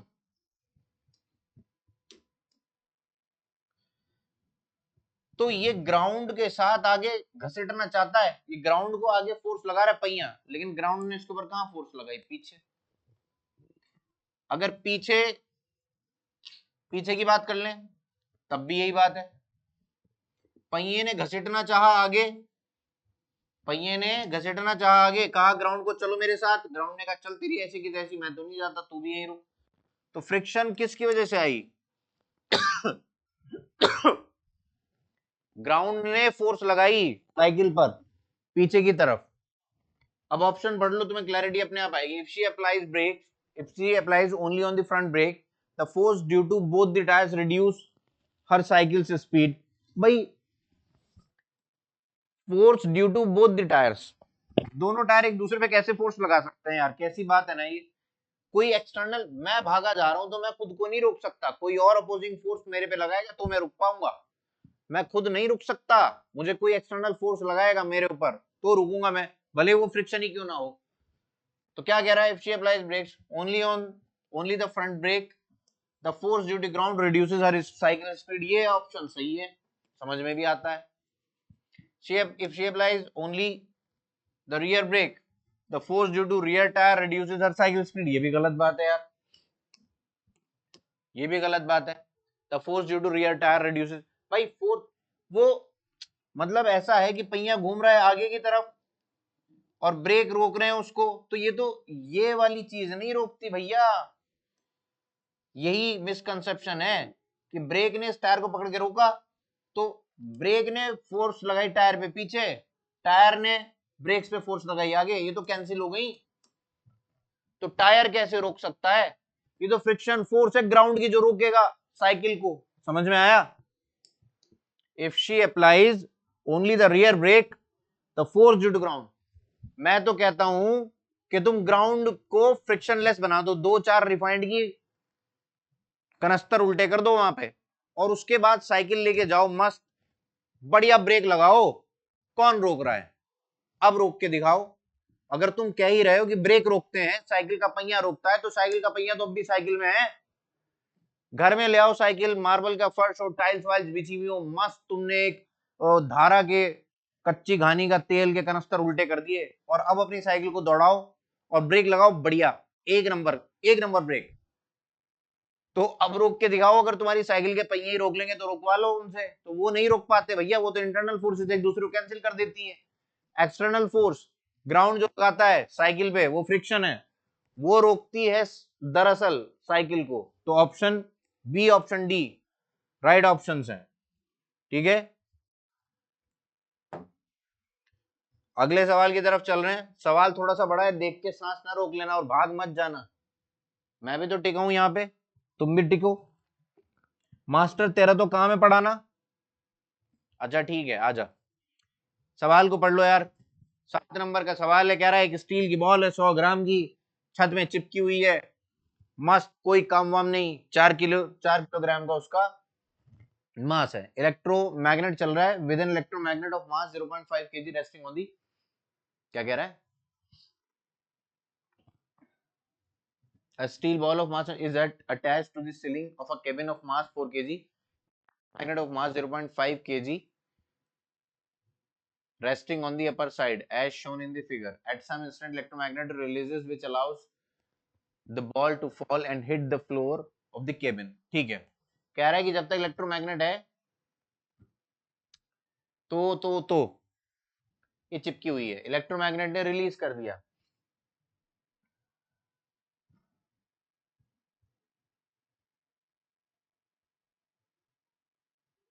steel ball of mass 100 gram is attached to a ceiling of a cabin. ठीक है, ये केबिन है,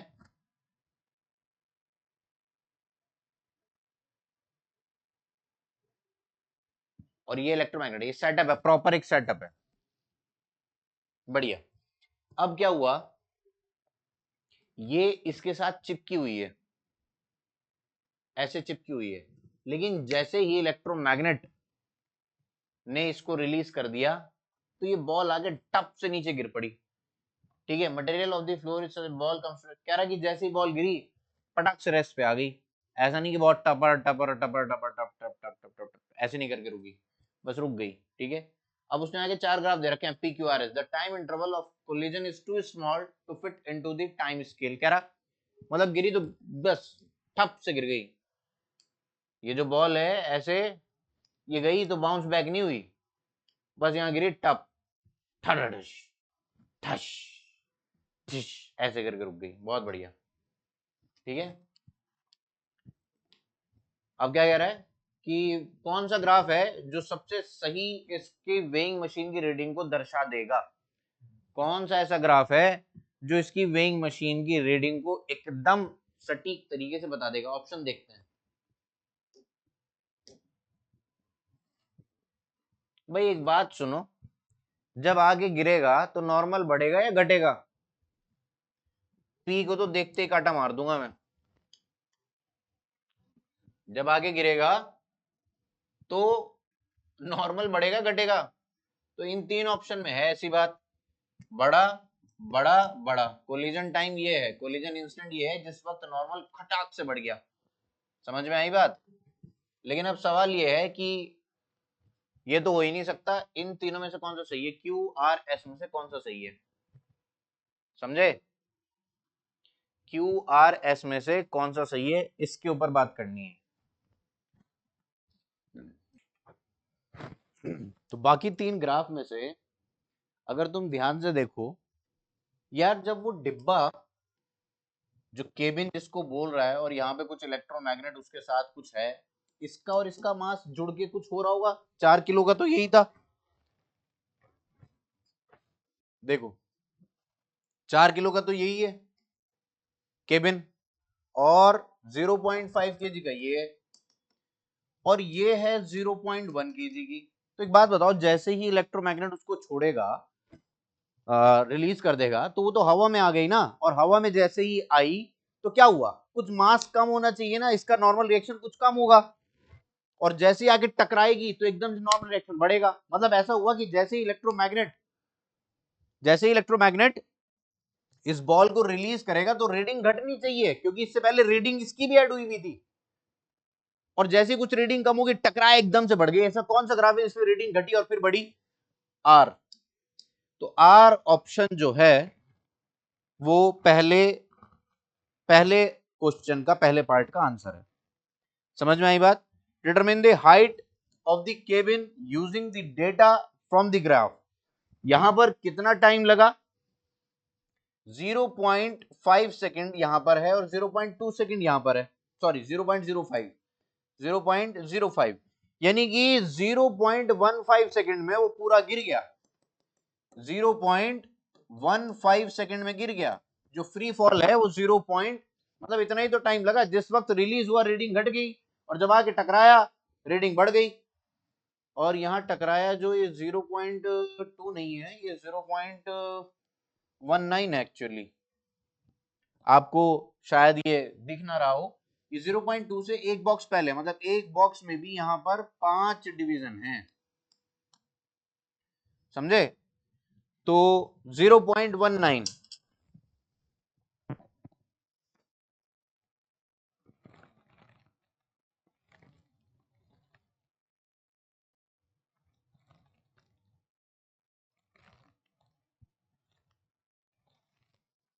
तो कितना टाइम आया? 0.15 नहीं आया, 0.5 से शुरू हुआ और 0.19 सेकंड तक गया, तो 0.14 सेकंड तक फ्री फॉल हुआ।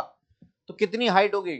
Half G T square. Initial velocity 0 थी, तो बी पार्ट का आंसर क्या हो जाएगा? हाफ, हाइट के लिए क्या कर दूंगा, half G T square, half G T square. G की वैल्यू 9.8 और टी की वैल्यू 0.14, जो आए वो आंसर हो जाएगा। फिर सी पार्ट देखो, determine weighing machine reading in kilogram weight during time of impact, assuming that the colliding force is uniform for that time of interval। मतलब वो कह रहा है कि जिस वक्त आके टकराया उस वक्त रीडिंग क्या होगी, जिस वक्त आकर टकराया उस वक्त रीडिंग क्या होगी। भाई मैं कह रहा हूं 4 किलोग्राम वेट तो केबिन का ही वेट हो गया, प्लस 0.5 किलोग्राम वेट किसका हो गया, उसका इलेक्ट्रोमैग्नेट का। अब यहां पर जो एक एक इंपैक्ट आएगा ना, जो फोर्स यहां पर कोलिजन की वजह से आएगी, कोलिजन वाली force, F collision divided by, उसको जी से डिवाइड कर दूंगा, वो रीडिंग और यहां पे किलोग्राम वेट में आएगी। क्या समझे? अब वो कितनी है ये समझना है।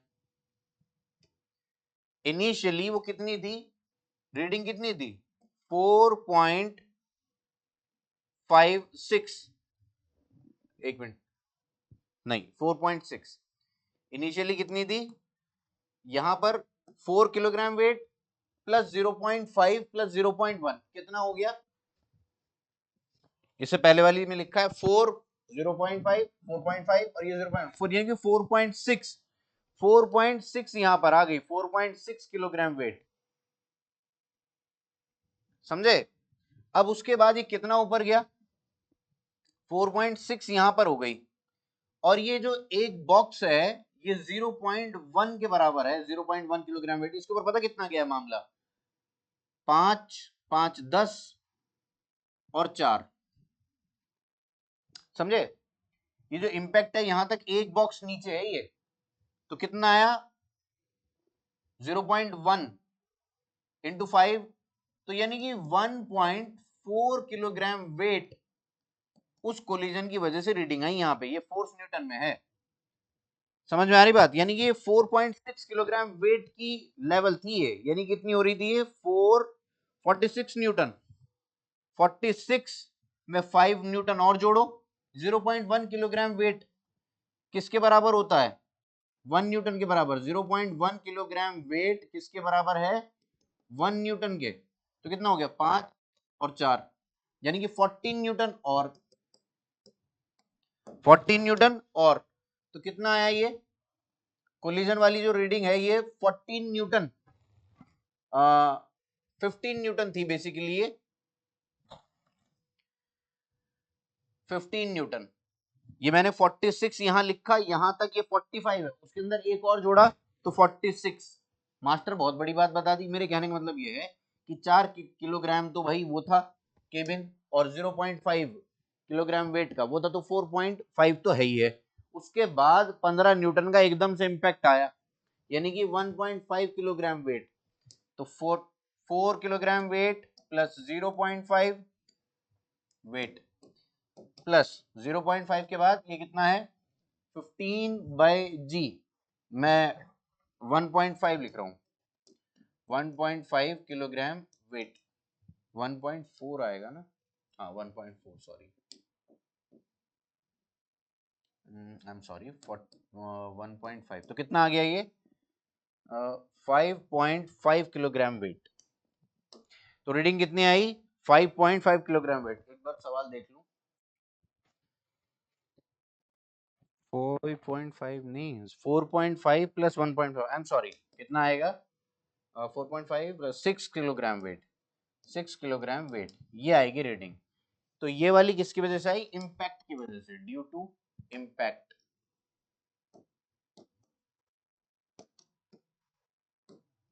Due to impact.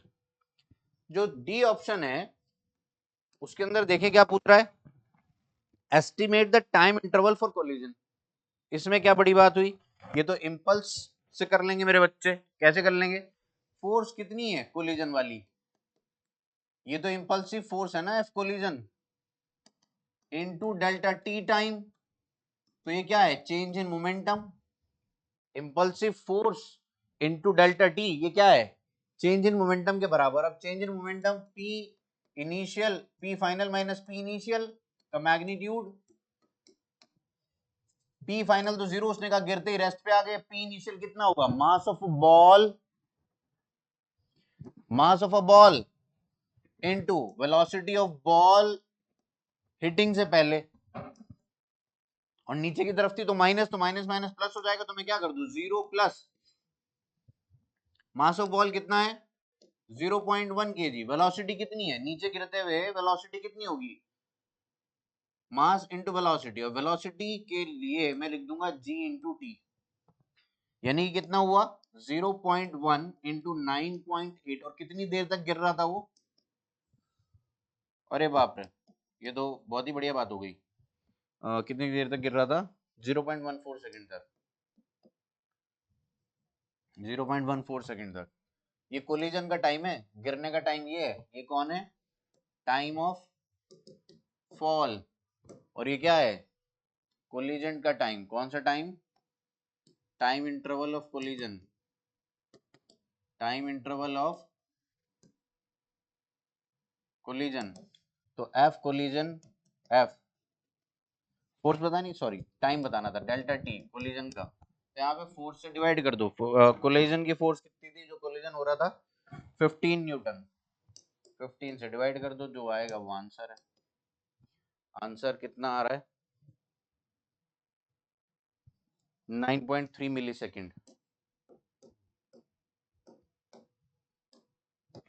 तो ये वाला सवाल भी समझ में आ गया, यार तो बढ़िया हो गया। आगे के 2 सवाल बचते हैं, बस खटाक से निकाल लेते हैं।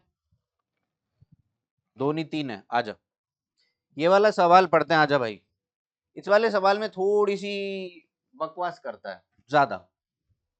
पढ़ लो तुम। 18 वोल्ट की बैटरी लगी है, ये 100 ओम का लगा है, ये 100 ओम का लगा है, ये लगा है कितने ओम का? 300 ओम का लगा है।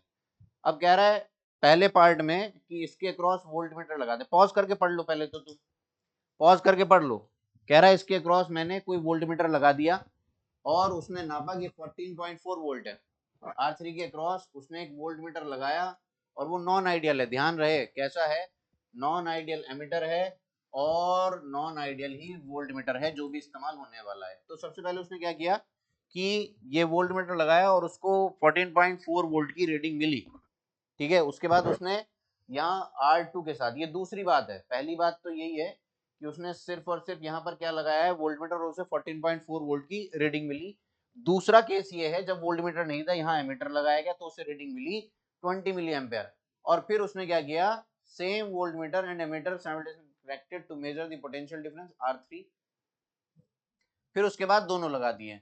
अब हमें दोनों की रीडिंग बतानी है, एक बार ये लगाया एक बार ये लगाया, समझे।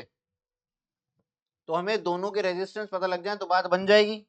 तो सबसे पहले यहाँ पे क्या करो, 18 वोल्ट की बैटरी लगाओ और यहाँ पर लगाओ एक रेजिस्टेंस R3, बोले तो 300 ओम है, और यहाँ पर एक रेजिस्टेंस, आप वोल्ट मीटर को रेजिस्टेंस से रिप्लेस कर दो जिसको कह दो आप RV, और इन दोनों को आप क्या लिखो, कंबाइन करके 50 ओम, क्योंकि 100 के लगे हुए पैरेलल में, ठीक है।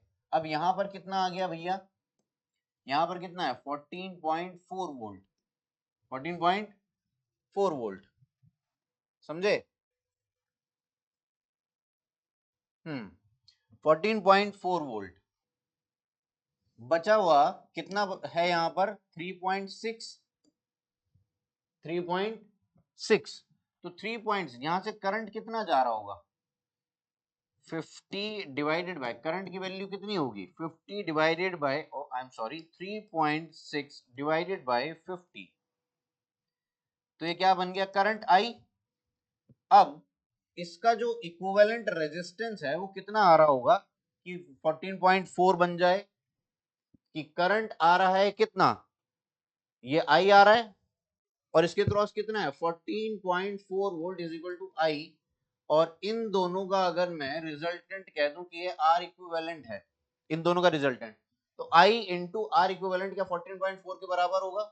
तो यहां से आई आर इक्विवेलेंट कितना आ जाएगा 14.4 डिवाइडेड बाय 3.6 इंटू 50, 12 3 36, यहाँ पे आया 12, 3 1 3, 3 4 12, तो कितना आ गया 200 ओम। तो आर इक्विवेलेंट किसका सॉल्यूशन है ये, यानी कि 300 का और आर वी के पैरेलल कॉम्बिनेशन का, तो 300 प्लस आर वी। अब इसको सॉल्व करके कितना आएगा, 2 0 से 2 0 कट, तो कितना आ जाएगा 600 plus 2 R V is equal to 3 R V, तो आर वी कितना आ गया 600 ओम। तो रेजिस्टेंस ऑफ वोल्ट मीटर कितना आ गया 600 ओम, ठीक है। अब अगली कहानी सोचते हैं जिसके अंदर क्या हो रहा था कि यहाँ पर एक 18 वोल्ट की बैटरी है, यहाँ पर एक 300 ओम का रेजिस्टेंस है, यहाँ पर एक 100 ओम का है, नीचे भी एक 100 ओम का है, लेकिन उसके साथ हमने एक एमीटर लगाया है जो कि आइडियल नहीं है, यानी कि उसका भी कोई रेजिस्टेंस होगा, और ये रीडिंग कितनी दे रहा है 20 मिली सॉरी कितने दे रहा है 20, हाँ सही कह रहा है 20 मिली एम्पेयर, 20 मिली एम्पेयर, ये भी 100 ओम है और इसका रेजिस्टेंस आर ए मान लेते हैं, और ये भी 100 ओम है, और यहाँ पे कितना आ गया 20 मिली एम्पेयर, ठीक है, और ये कितना है 300 ओम। मुझे रेजिस्टेंस ऑफ एमीटर निकालना है, क्या निकालना है रेजिस्टेंस ऑफ एमीटर, ठीक है 18 वोल्ट। अब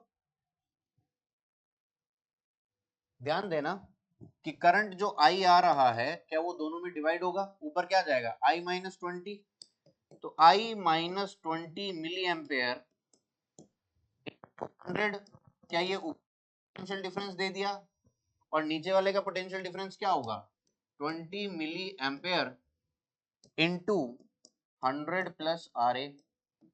भाई नीचे वाले के क्रॉस जो पोटेंशियल डिफरेंस है वो कितना है 20 मिली ampere into 100 plus R A, resistance of ammeter plus 100, तो ये आ गया नीचे वाला रेजिस्टेंस इंटू करंट, ये क्या हुआ ऊपर वाले रेजिस्टेंस के क्रॉस जो पोटेंशियल डिफरेंस आ रहा था वो लिखा हुआ है, बात समझ में आई कि नहीं? तो यहां से आपको करंट में और आई में एक रिश्ता, इसमें 20 मिली एम्पेयर में और आरए में एक रिश्ता मिल जाएगा। एक इक्वेशन तो ये बन गई। 18 वोल्ट का कुछ पोटेंशियल यहां पे ड्रॉप होगा। अगर मैं 18 में से इसको माइनस कर दूं तो बचा हुआ 300 एम्पेयर के 300 ओम के क्रॉस जाएगा, यानी कि 18 volt minus 20 milli ampere into 100 into 100 plus R A. ये जो भी है, जो बचेगा 18 वोल्ट में से जो ये बचेगा वो कौन है? वो है आई इंटू 300 ओम। एक इक्वेशन ये बन गई कि 18 वोल्ट में से जो इसने खाया वो कितना है? 20 मिली ampere into 100 plus R A. जो बचा वो किसने खाया? 300 वोल्ट ने, 300 ओम ने। समझ में आई बात? तो बचा ये पोटेंशियल डिफरेंस है किसके क्रॉस? 300 ओम के क्रॉस। तो 300 ओम से डिवाइड करा, फिर आई मिल गया। तो आपके पास दो इक्वेशन है आई में और आर ए में। इक्वेशन नंबर 1 ये रही और इक्वेशन नंबर 2 ये रही। यहां से आई में और आर ए में एक रिश्ता है, यहां पे आई में और आर ए में एक रिश्ता है। दो इक्वेशन, दो वेरिएबल, मस्त सॉल्व होगी। जल्दी से आई और आर ए की वैल्यू निकाल लें। आर ए की वैल्यू आएगी इन दोनों को सॉल्व करके 50 ohm from first and second. R A is equal to 50 ohm. समझे? अब जब दोनों को अप्लाई कर देंगे, ये रहा 18 वोल्ट की बैटरी, 18 वोल्ट की बैटरी, ये रहा आपका 300 ओम का रेजिस्टेंस और साथ में आया 600 ओम का वोल्ट मीटर। यहां पर ऊपर लगा 100 ओम, नीचे लगा 100 ओम, साथ में एमीटर का रेजिस्टेंस, और ये रहा सर्किट कंप्लीट। तो ये कितना आया? 300 ओम, ये आया 600 ओम, ये आया 100 ओम, ये आया 100 ओम, ये आया 50 ओम। अब आपको इसके क्रॉस जो पोटेंशियल डिफरेंस आएगा वो बता देना है, और इसके इस ब्रांच में जो करंट फ्लो हो रहा होगा आई डैश, वो बता देना है। आंसर आपके पास है। 18 वोल्ट की ये बैटरी है। तो ओवरऑल यहाँ पे बहुत आसान दुनिया हो चुकी है। मैं फटाफट से सिंप्लीफाइड सर्किट बना देता हूँ। 18 वोल्ट की बैटरी, और यहाँ पर ये कितना हो जाएगा? 300 और 600 ओम ये पैरेलल में लगे हैं, तो डबल वाले का 1/3, यानी कि यहाँ पे कितना आ गया? 200 ओम। 200 ओम का रेजिस्टेंस, और नीचे जो एक रेजिस्टेंस आएगा 100 और 50, 150 और 100, ये पैरेलल में। तो इनका इक्विवेलेंट पता है यहाँ पे कितना हो जाएगा, जो मैं वहां लगाने जा रहा हूँ। अब ये इस पूरे का कॉम्बिनेशन का जो रेजिस्टेंस होगा वो कितना आएगा? 150 into 100 divided by R1 R2 divided by R1 plus R2, यानी कि 150 प्लस 100 यानी कि 250। तो कितना हो गया ये? 25 10, 25 10, और ये कितना हो गया? 25 6। तो कितना आ गया ये? 60 ओम। ये रहा 60 ओम। तो यहाँ पे जो करंट अब आ रही होगी, ये करंट यहाँ पर आ रही होगी भैया, 18 वोल्ट की बैटरी है, तो 18 डिवाइडेड बाय 260 एम्पेयर। अब इसके क्रॉस जो वोल्ट मीटर की रीडिंग आएगी वो कितनी है? Reading of volt meter, reading of volt meter, I into 200, यानी कि 18 डिवाइडेड बाय 260 इंटू 200। क्या रीडिंग बन गई है? इसको सॉल्व करके क्या बन रहा होगा? 10, और यहाँ पे नीचे क्या है? 13, 180 बाय 13।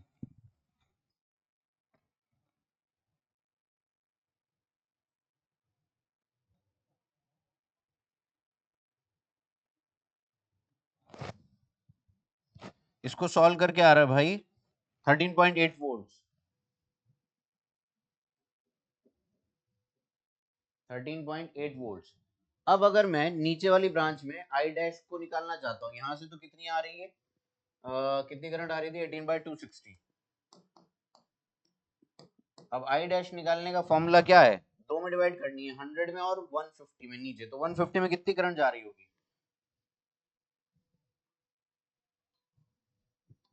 ये कितना है 100 ओम और नीचे कितना है 150 ओम। तो यहाँ पे करंट आ रही है आई डैश और पीछे से कितनी आ रही है 18 डिवाइडेड बाय 260 एम्पेयर। तो I dash is equal to 18 divided by 260, ये डिवाइड करेंगे 150 प्लस 100 और मल्टीप्लाई कर देंगे 100 से, तो आ जाएगी आपकी कौन सी आई डैश। तो कितना आया ये 18 divided by 260 into 250, 260 into 250 into 100, और भैया जी 2 9 18 13, इसको सॉल्व करके कुछ बहुत छोटी करंट बननी चाहिए, 9 डिवाइडेड बाय जब जब zoom zoom zoom, direct answer बता देते हैं बाबा, इसको सॉल्व करके जो आंसर मिलेगा आपको 28 milliampere, approx 28 milliampere. ये हो गई इस वाले क्वेश्चन की बात, ठीक है। लेंदी था थोड़ा सा, जबरदस्ती घुमाने की कोशिश करी, कह रहा वोल्ट मीटर लगा दो, एमीटर लगा दो बारी बारी से, फिर अगली बार में लास्ट वाले केस में तीनों को लगा दो। समझ में आ गई क्या बात, बहुत बढ़िया। नेक्स्ट क्वेश्चन की तरफ चलते हैं। ये वाला सवाल बढ़िया है, अच्छा सा है सवाल, चलो बता देते हैं। एक स्प्रिंग बैलेंस है पी, पी स्प्रिंग बैलेंस है, 625 ग्राम की उसके अंदर रीडिंग आ रही है। जब क्यूबिकल ब्लॉक कहाँ है, हवा में है, और वो क्यूबिकल ब्लॉक 5 सेंटीमीटर की क्यूब एज है, 5 सेंटीमीटर उसकी एज है, समझे भाई। तो अब वो क्यूबिकल ब्लॉक को उठा के हमने एक पानी में डुबा दिया, ऐसी कुछ सेटअप हो रहा है। तो वो ये कह रहा है कि पी सेटअप ये कौन सा है, ये लेफ्ट सेटअप या राइट सेटअप। तो कह रहा है लेफ्ट सेटअप में जो पेन बैलेंस है इसको नाम दिया क्यू और ये स्प्रिंग बैलेंस है पी, कह रहा है इसकी रीडिंग बता दो, इसकी रीडिंग बता दो। तो भैया इस सवाल इस तरह के जो सवाल होते हैं, पहले तो ये एक टाइप है और ये दूसरा टाइप है, मतलब दूसरा टाइप नहीं है, टाइप यही, पार्ट सवाल का दूसरा है, इसका उससे कोई लेना देना नहीं है, समझते हैं। तो हवा में जब था तो ये 625 ग्राम का था, हवा में कितने का है ये ब्लॉक, 625 ग्राम। और यहाँ पे जो दे रखा है उसने, मैंने कुछ नहीं करा, यहाँ पे दे रखा है, और 5 किलोग्राम की रीडिंग क्यों दे रहा था। यहाँ पे ये पानी जो है ये कितने का है 5 केजी का, तो क्यू की इतनी थी और पी की इतनी थी। अब कह रहा है कि जब मैंने उसको इतना पानी में डुबा दिया कि 3 सेंटीमीटर पानी में से बाहर दिख रहा है, 2 सेंटीमीटर पानी के अंदर चले गया, तो इसकी रीडिंग और इसकी रीडिंग में क्या डिफरेंस आएगा। तो पहली बात तो मैं तुम्हें ये बता दूं कि भैया बताने की भी जरूरत नहीं, तुम्हें तो पता ही होगा कि पी की घटेगी और क्यू की बढ़ेगी। पढ़ लेते हैं सवाल। The spring balance along with the cubical block suspended is now arranged in such a way that the cubical block is partially submerged in the liquid inside the container. The height of the cube of the liquid is 3 cm. Left panel of the figure. Neglect the upthrust of the air. कह रहा है air की कोई अपथस्ट नहीं माननी। Compute the respective readings of balances P and Q as shown in the left panel of the figure. Assuming that the ये B part है. Assuming that the spring balance extent.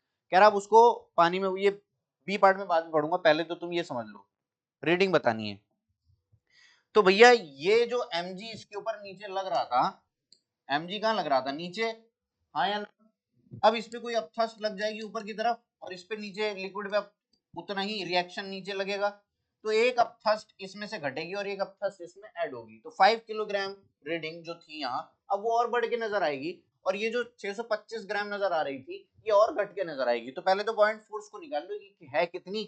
तो भाई 2 सेंटीमीटर का cube पानी में डूबा हुआ है, तो कितना लिक्विड उसने डिस्प्लेस कर दिया होगा, क्योंकि बॉइंट फोर्स निकलती है लिक्विड डिस्प्लेस्ड की वजह से। तो volume of liquid displaced, density of liquid into g, ये कौन हो गई एफ बी। और अगर मैं इसको जी से डिवाइड कर दूं तो ये आ जाएगा किलोग्राम वेट में, ये आ जाएगी रीडिंग, रीडिंग जो रीडिंग में चेंज आएगा। सर मेरी समझ में कुछ नहीं आ रहा बेटे, यार मान जा।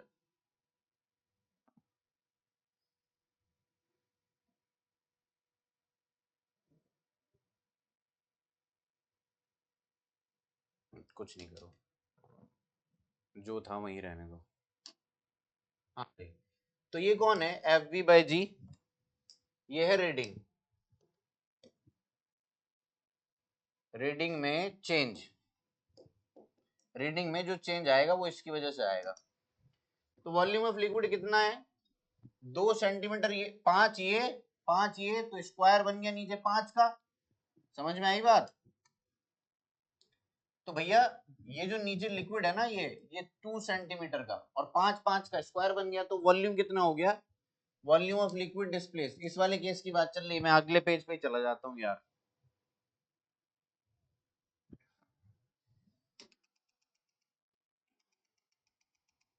अगले पेज पे ही चला जाता हूँ मैं।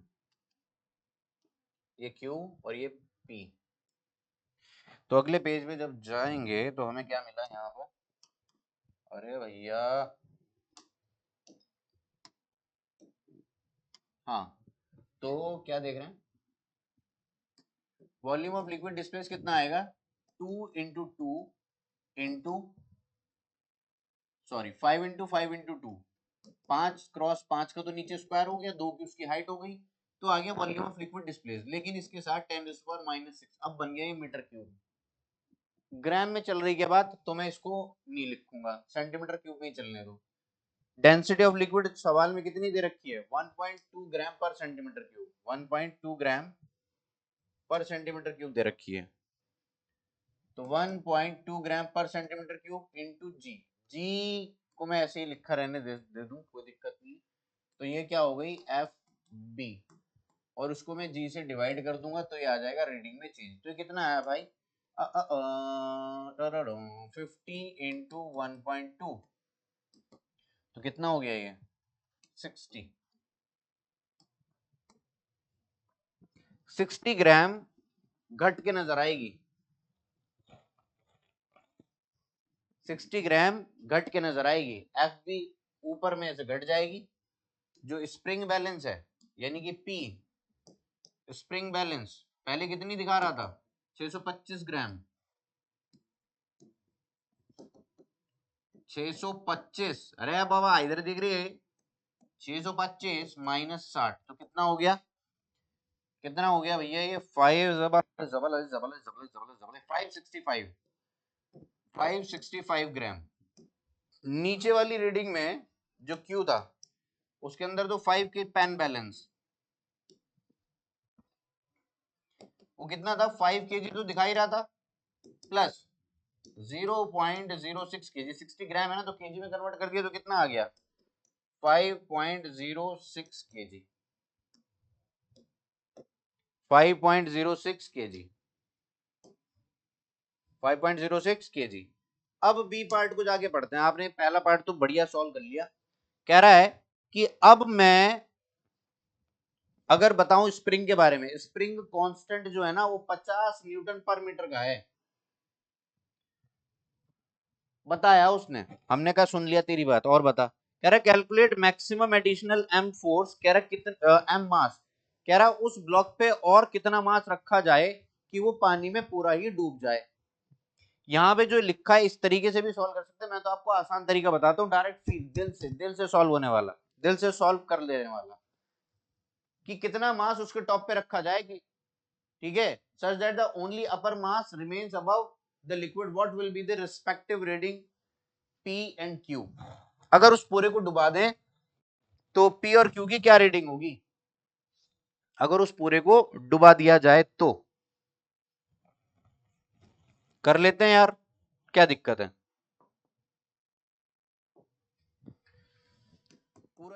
तो यहां पर कहानी क्या थी कि ये जो क्यूब है यहां पर, ये 3 सेंटीमीटर था बाहर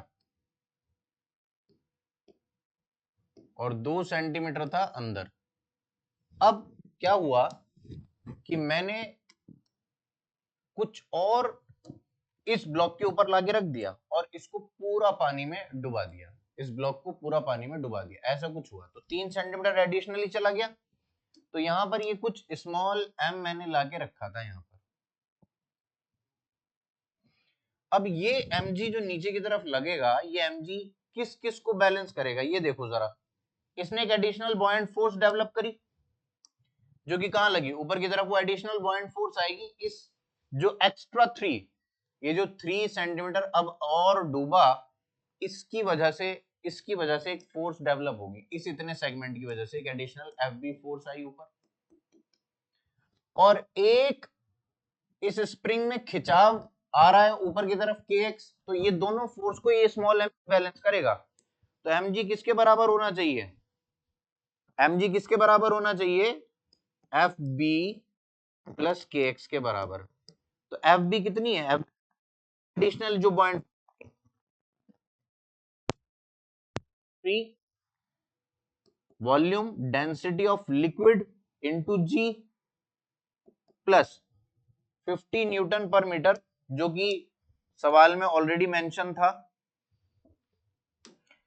50 न्यूटन पर मीटर, और न्यूटन पर मीटर है ना ये, तो इसको अगर मैं सेंटीमीटर कर दूंगा तो इंटू 0.03 मीटर, सेंटीमीटर में ही कर लेते हैं क्योंकि यहाँ सब सेंटीमीटर क्यूब, और 1 पॉइंट डेंसिटी इंटू जी है ना, इंटू जी, और यहाँ पर क्या आएगा, स्टैंडर्ड में ही ले आते हैं यार, स्टैंडर्ड में कर लेते हैं सारा, 5 cross 5 into 3 into 10 raise to power -6, ये वॉल्यूम हो गया, डेंसिटी 1.2 ग्राम, यार फिर ग्राम इसको भी बदलूं,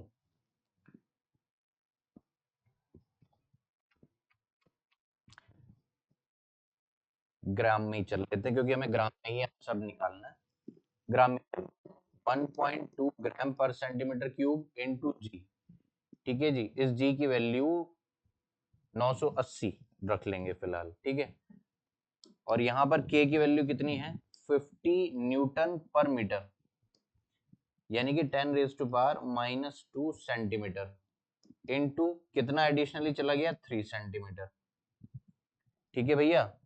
तो ये कितना आया यहाँ पे, 90 जी, 90, इसको सॉल्व करके 90 आएगा, 5 1 जा 5, 5 2 जा 10, 5 3 जा 15, और ये 6, हाँ जी 90, ये आया 90 इंटू जी, और ये कितना आया 50, और साथ में कौन है, 10 रेज टू पावर 2 इंटू 3, अगर मैं एक जी उधर बाहर निकालूं, क्योंकि मैं इधर एम जी लेके, चलो कर लेते, इतनी बात आ गई कि नहीं आ गई, अब जी से डिवाइड करना है सबको, सबको जी से डिवाइड कर दो, जी तो कैंसिल ही हो रहा है, तो स्मॉल एम कितना आ गया, 90 प्लस जी पे कितना आया, 90 प्लस ये कितना हो रहा है, 50,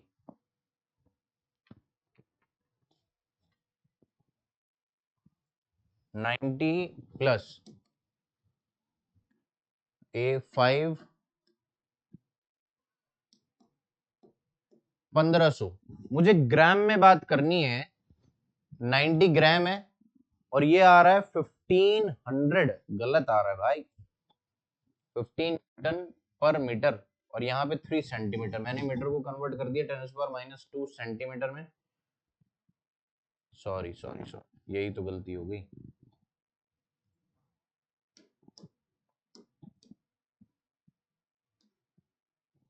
हाँ जी 15 न्यूटन पर मीटर, यानी कि 100 सेंटीमीटर,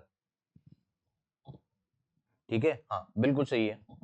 तो यहां पर कितनी आ गई वैल्यू, 1.5 न्यूटन, 1.5 न्यूटन, 1.5 न्यूटन का मतलब ये हो गया कि कितना ग्राम होगा, 150 ग्राम,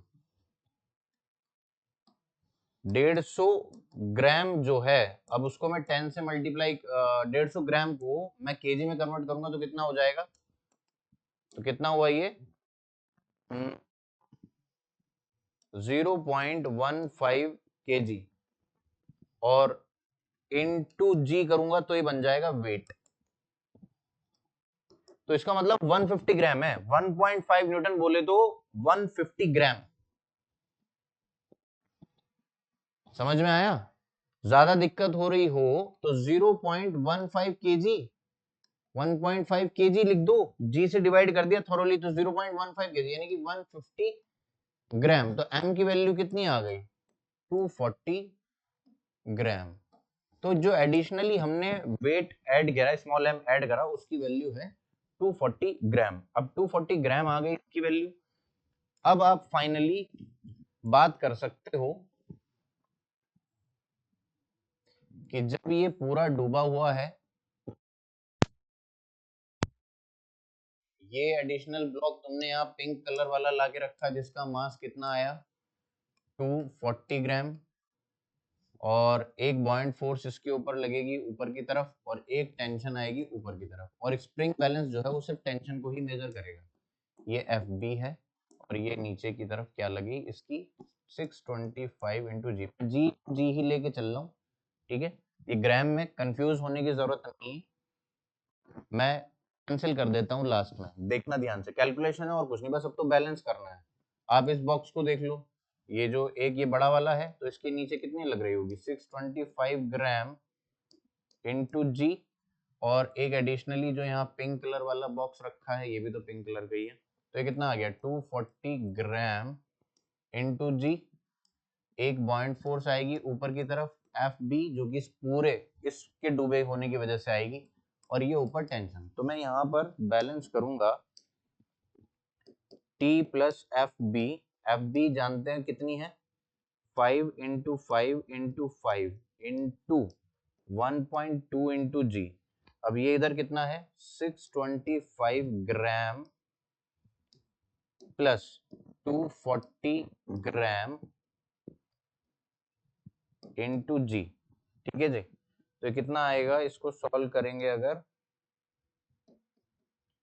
5 1 जा 5 5 2 जा 10, ये आएगा 150। तो टेंशन किसके इक्वल आ गई, टेंशन आई है 625 प्लस 240 माइनस 150, ये सब ग्राम में है, ये सब किस में है ग्राम में, और इनटू जी। ये कितना आ गया भैया 625 600 800, ये कितना हुआ 240 90, तो 625 प्लस 90 बोले तो 715 ग्राम इनटू जी। अब टेंशन जो है रीडिंग जो होती है वो T डिवाइडेड बाय जी होती है, T divided by g, tension divided by g, ये रीडिंग है। तो 715 ग्राम की रीडिंग तो दिखाएगा कौन, स्प्रिंग बैलेंस जो रीडिंग दिखाएगा वो दिखाएगा 715 ग्राम। और जो आपका Q है नीचे वाला, उसको तो बस इतना पता है कि 5 केजी तो पहले दिखानी थी और अभी FB और जोड़ के दिखानी है, तो कितनी आ जाएगी, ये कौन है reading of Q, reading of Q। तो FB कितनी आई यहाँ पर एडिशनली 5 इंटू 5 इंटू 5 इंटू 1.2 ग्राम पर सेंटीमीटर क्यूब 5 केजी, ये ग्राम में आएगा यहाँ पे आंसर, ग्राम पर सेंटीमीटर क्यूब इंटू जी, ठीक है जी। FB डिवाइडेड बाय जी की रीडिंग है ना, FB डिवाइडेड बाय जी, तो इसको जी से डिवाइड कर दूंगा और ये सब यहाँ पे ग्राम में आएगा क्योंकि ये भी सेंटीमीटर क्यूब है।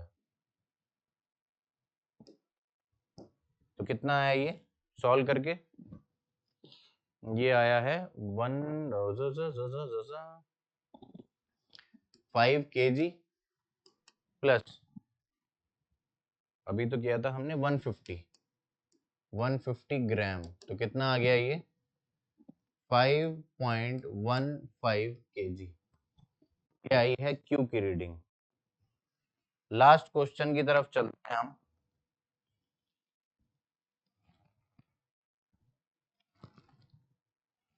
लास्ट क्वेश्चन की तरफ चलते हैं भाई। फाइनली हमारा लास्ट क्वेश्चन कह रहा है एक जिम्नास्ट है, वो होता नहीं सर्कस में, वो यहाँ से पकड़ के झूलता हुआ यहाँ तक जाएगा और फिर यहाँ आके छोड़ देगा, फिर प्रोजेक्टाइल करता हुआ नीचे जाएगा, बस कुछ इसी पे सवाल है। कह रहा है कि कितना चल जाएगा वो, कितना चलेगा h की वैल्यू दे रखी है क्या, determine the horizontal distance D covered by the gymnast to leaving the road. अच्छा जी, तो समझ में आया आपको। अब यहाँ पे इस वाले पॉइंट पे अगर उसकी वेलोसिटी आपको, चलो बेटा पेन, क्या हुआ तुम्हें, तो यहाँ वेलोसिटी पता लग जाए और गिरने का टाइम पता लग जाए तो आप डी निकाल लोगे बड़े आराम से, 1% भी दिक्कत नहीं होनी चाहिए। कर लें, तो भैया जब ये यहाँ से झूलता हुआ यहाँ नीचे आएगा तो इसकी वेलोसिटी कितनी हो चुकी होगी, √2gl। सर ये कैसे भैया, ग्रेविटेशनल फोर्स के इन्फ्लुएंस में वो कितना चला है, एल ही चला है, यहाँ से सिंपल रिलीज हुआ था, वर्क एनर्जी थ्योरम से कर लो, कैसे भी कर लो, √2gl आती है। अब उसको नीचे गिरने के लिए कितना टाइम लगेगा, ये वाली वेलोसिटी तो हॉरिजॉन्टल है, तो h हाइट गिरने का कितना टाइम लगेगा, यहाँ से यहाँ तक ट्रेवल करने में उसको टाइम लगेगा, टाइम ये वाले के लिए जो टाइम लगेगा वो कितना आएगा, √2h/3। फ्री फॉल करता है अगर, सर ये फ्री फॉल है क्या भैया, इस वाली डायरेक्शन में कोई भी वेलोसिटी नहीं है, तो अगर यहाँ से रिलीज करूंगा वो जितने टाइम में गिरेगा और ये वाला इधर वेलोसिटी वाला जितने टाइम में गिरेगा दोनों सेम आएंगे। तो d के बारे में अगर एक बात करनी हो तो d क्या है, हॉरिजॉन्टल वेलोसिटी 2gl और टाइम से मल्टीप्लाई कर दूंगा तो 2h/g, ये आ गया d। नेक्स्ट पार्ट क्या है, उसने क्या बताना था, पहले में तो determine horizontal distance d covered, ठीक है, obtain the ratio of L and H so that the horizontal distance d covered by the gymnast from the point is maximum. अच्छा जी, इसको maximum, obtain the ratio of L and H so that the horizontal distance d को maximise करना है, d को maximise करना है, d को maximise करना है, क्या कर दें d को मैक्सिमाइज करने के लिए,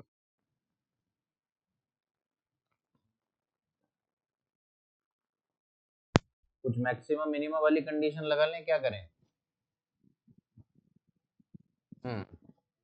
डी को मैक्सिमाइज करना है, इस वाले पार्ट में हमें क्या करना है, डी को एल और एच का ऐसा रेशियो निकालना है कि डी मैक्सिमाइज हो जाए, एल और एच का ऐसा रेशियो निकालना है। तो अभी डी क्या आया था,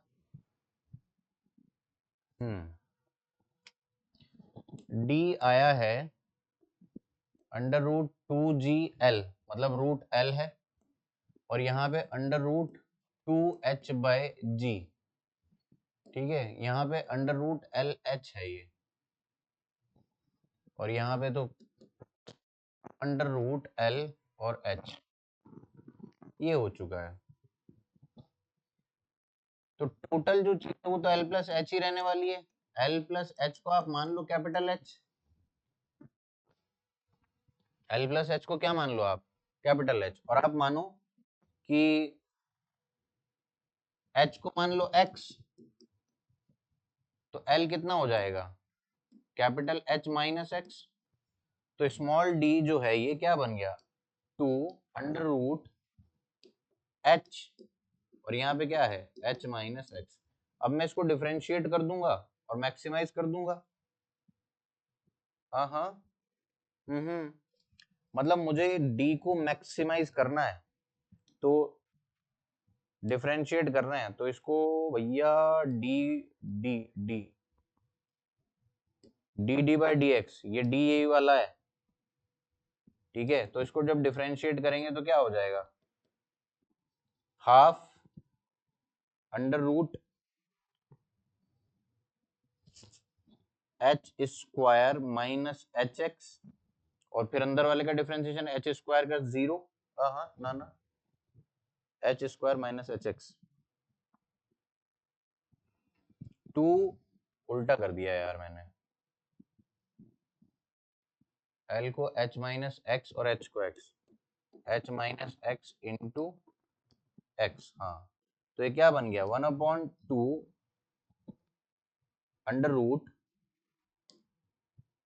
√h minus x into x, और फिर यहाँ पे जब चेन रूल करेंगे h माइनस 2x, अब इसको 0 होना पड़ेगा, अब 0 होने के लिए क्या h माइनस 2x को 0 होना चाहिए, तो x क्या आ जाएगा, h/2, इसका मतलब L और H का रेशियो 1 होना चाहिए, L और H का रेशियो क्या होना चाहिए, 1, यानी L इक्वल टू H होनी चाहिए। L इक्वल टू क्या होनी चाहिए? H, तब वो जाके मैक्सिमम दूर गिरेगा।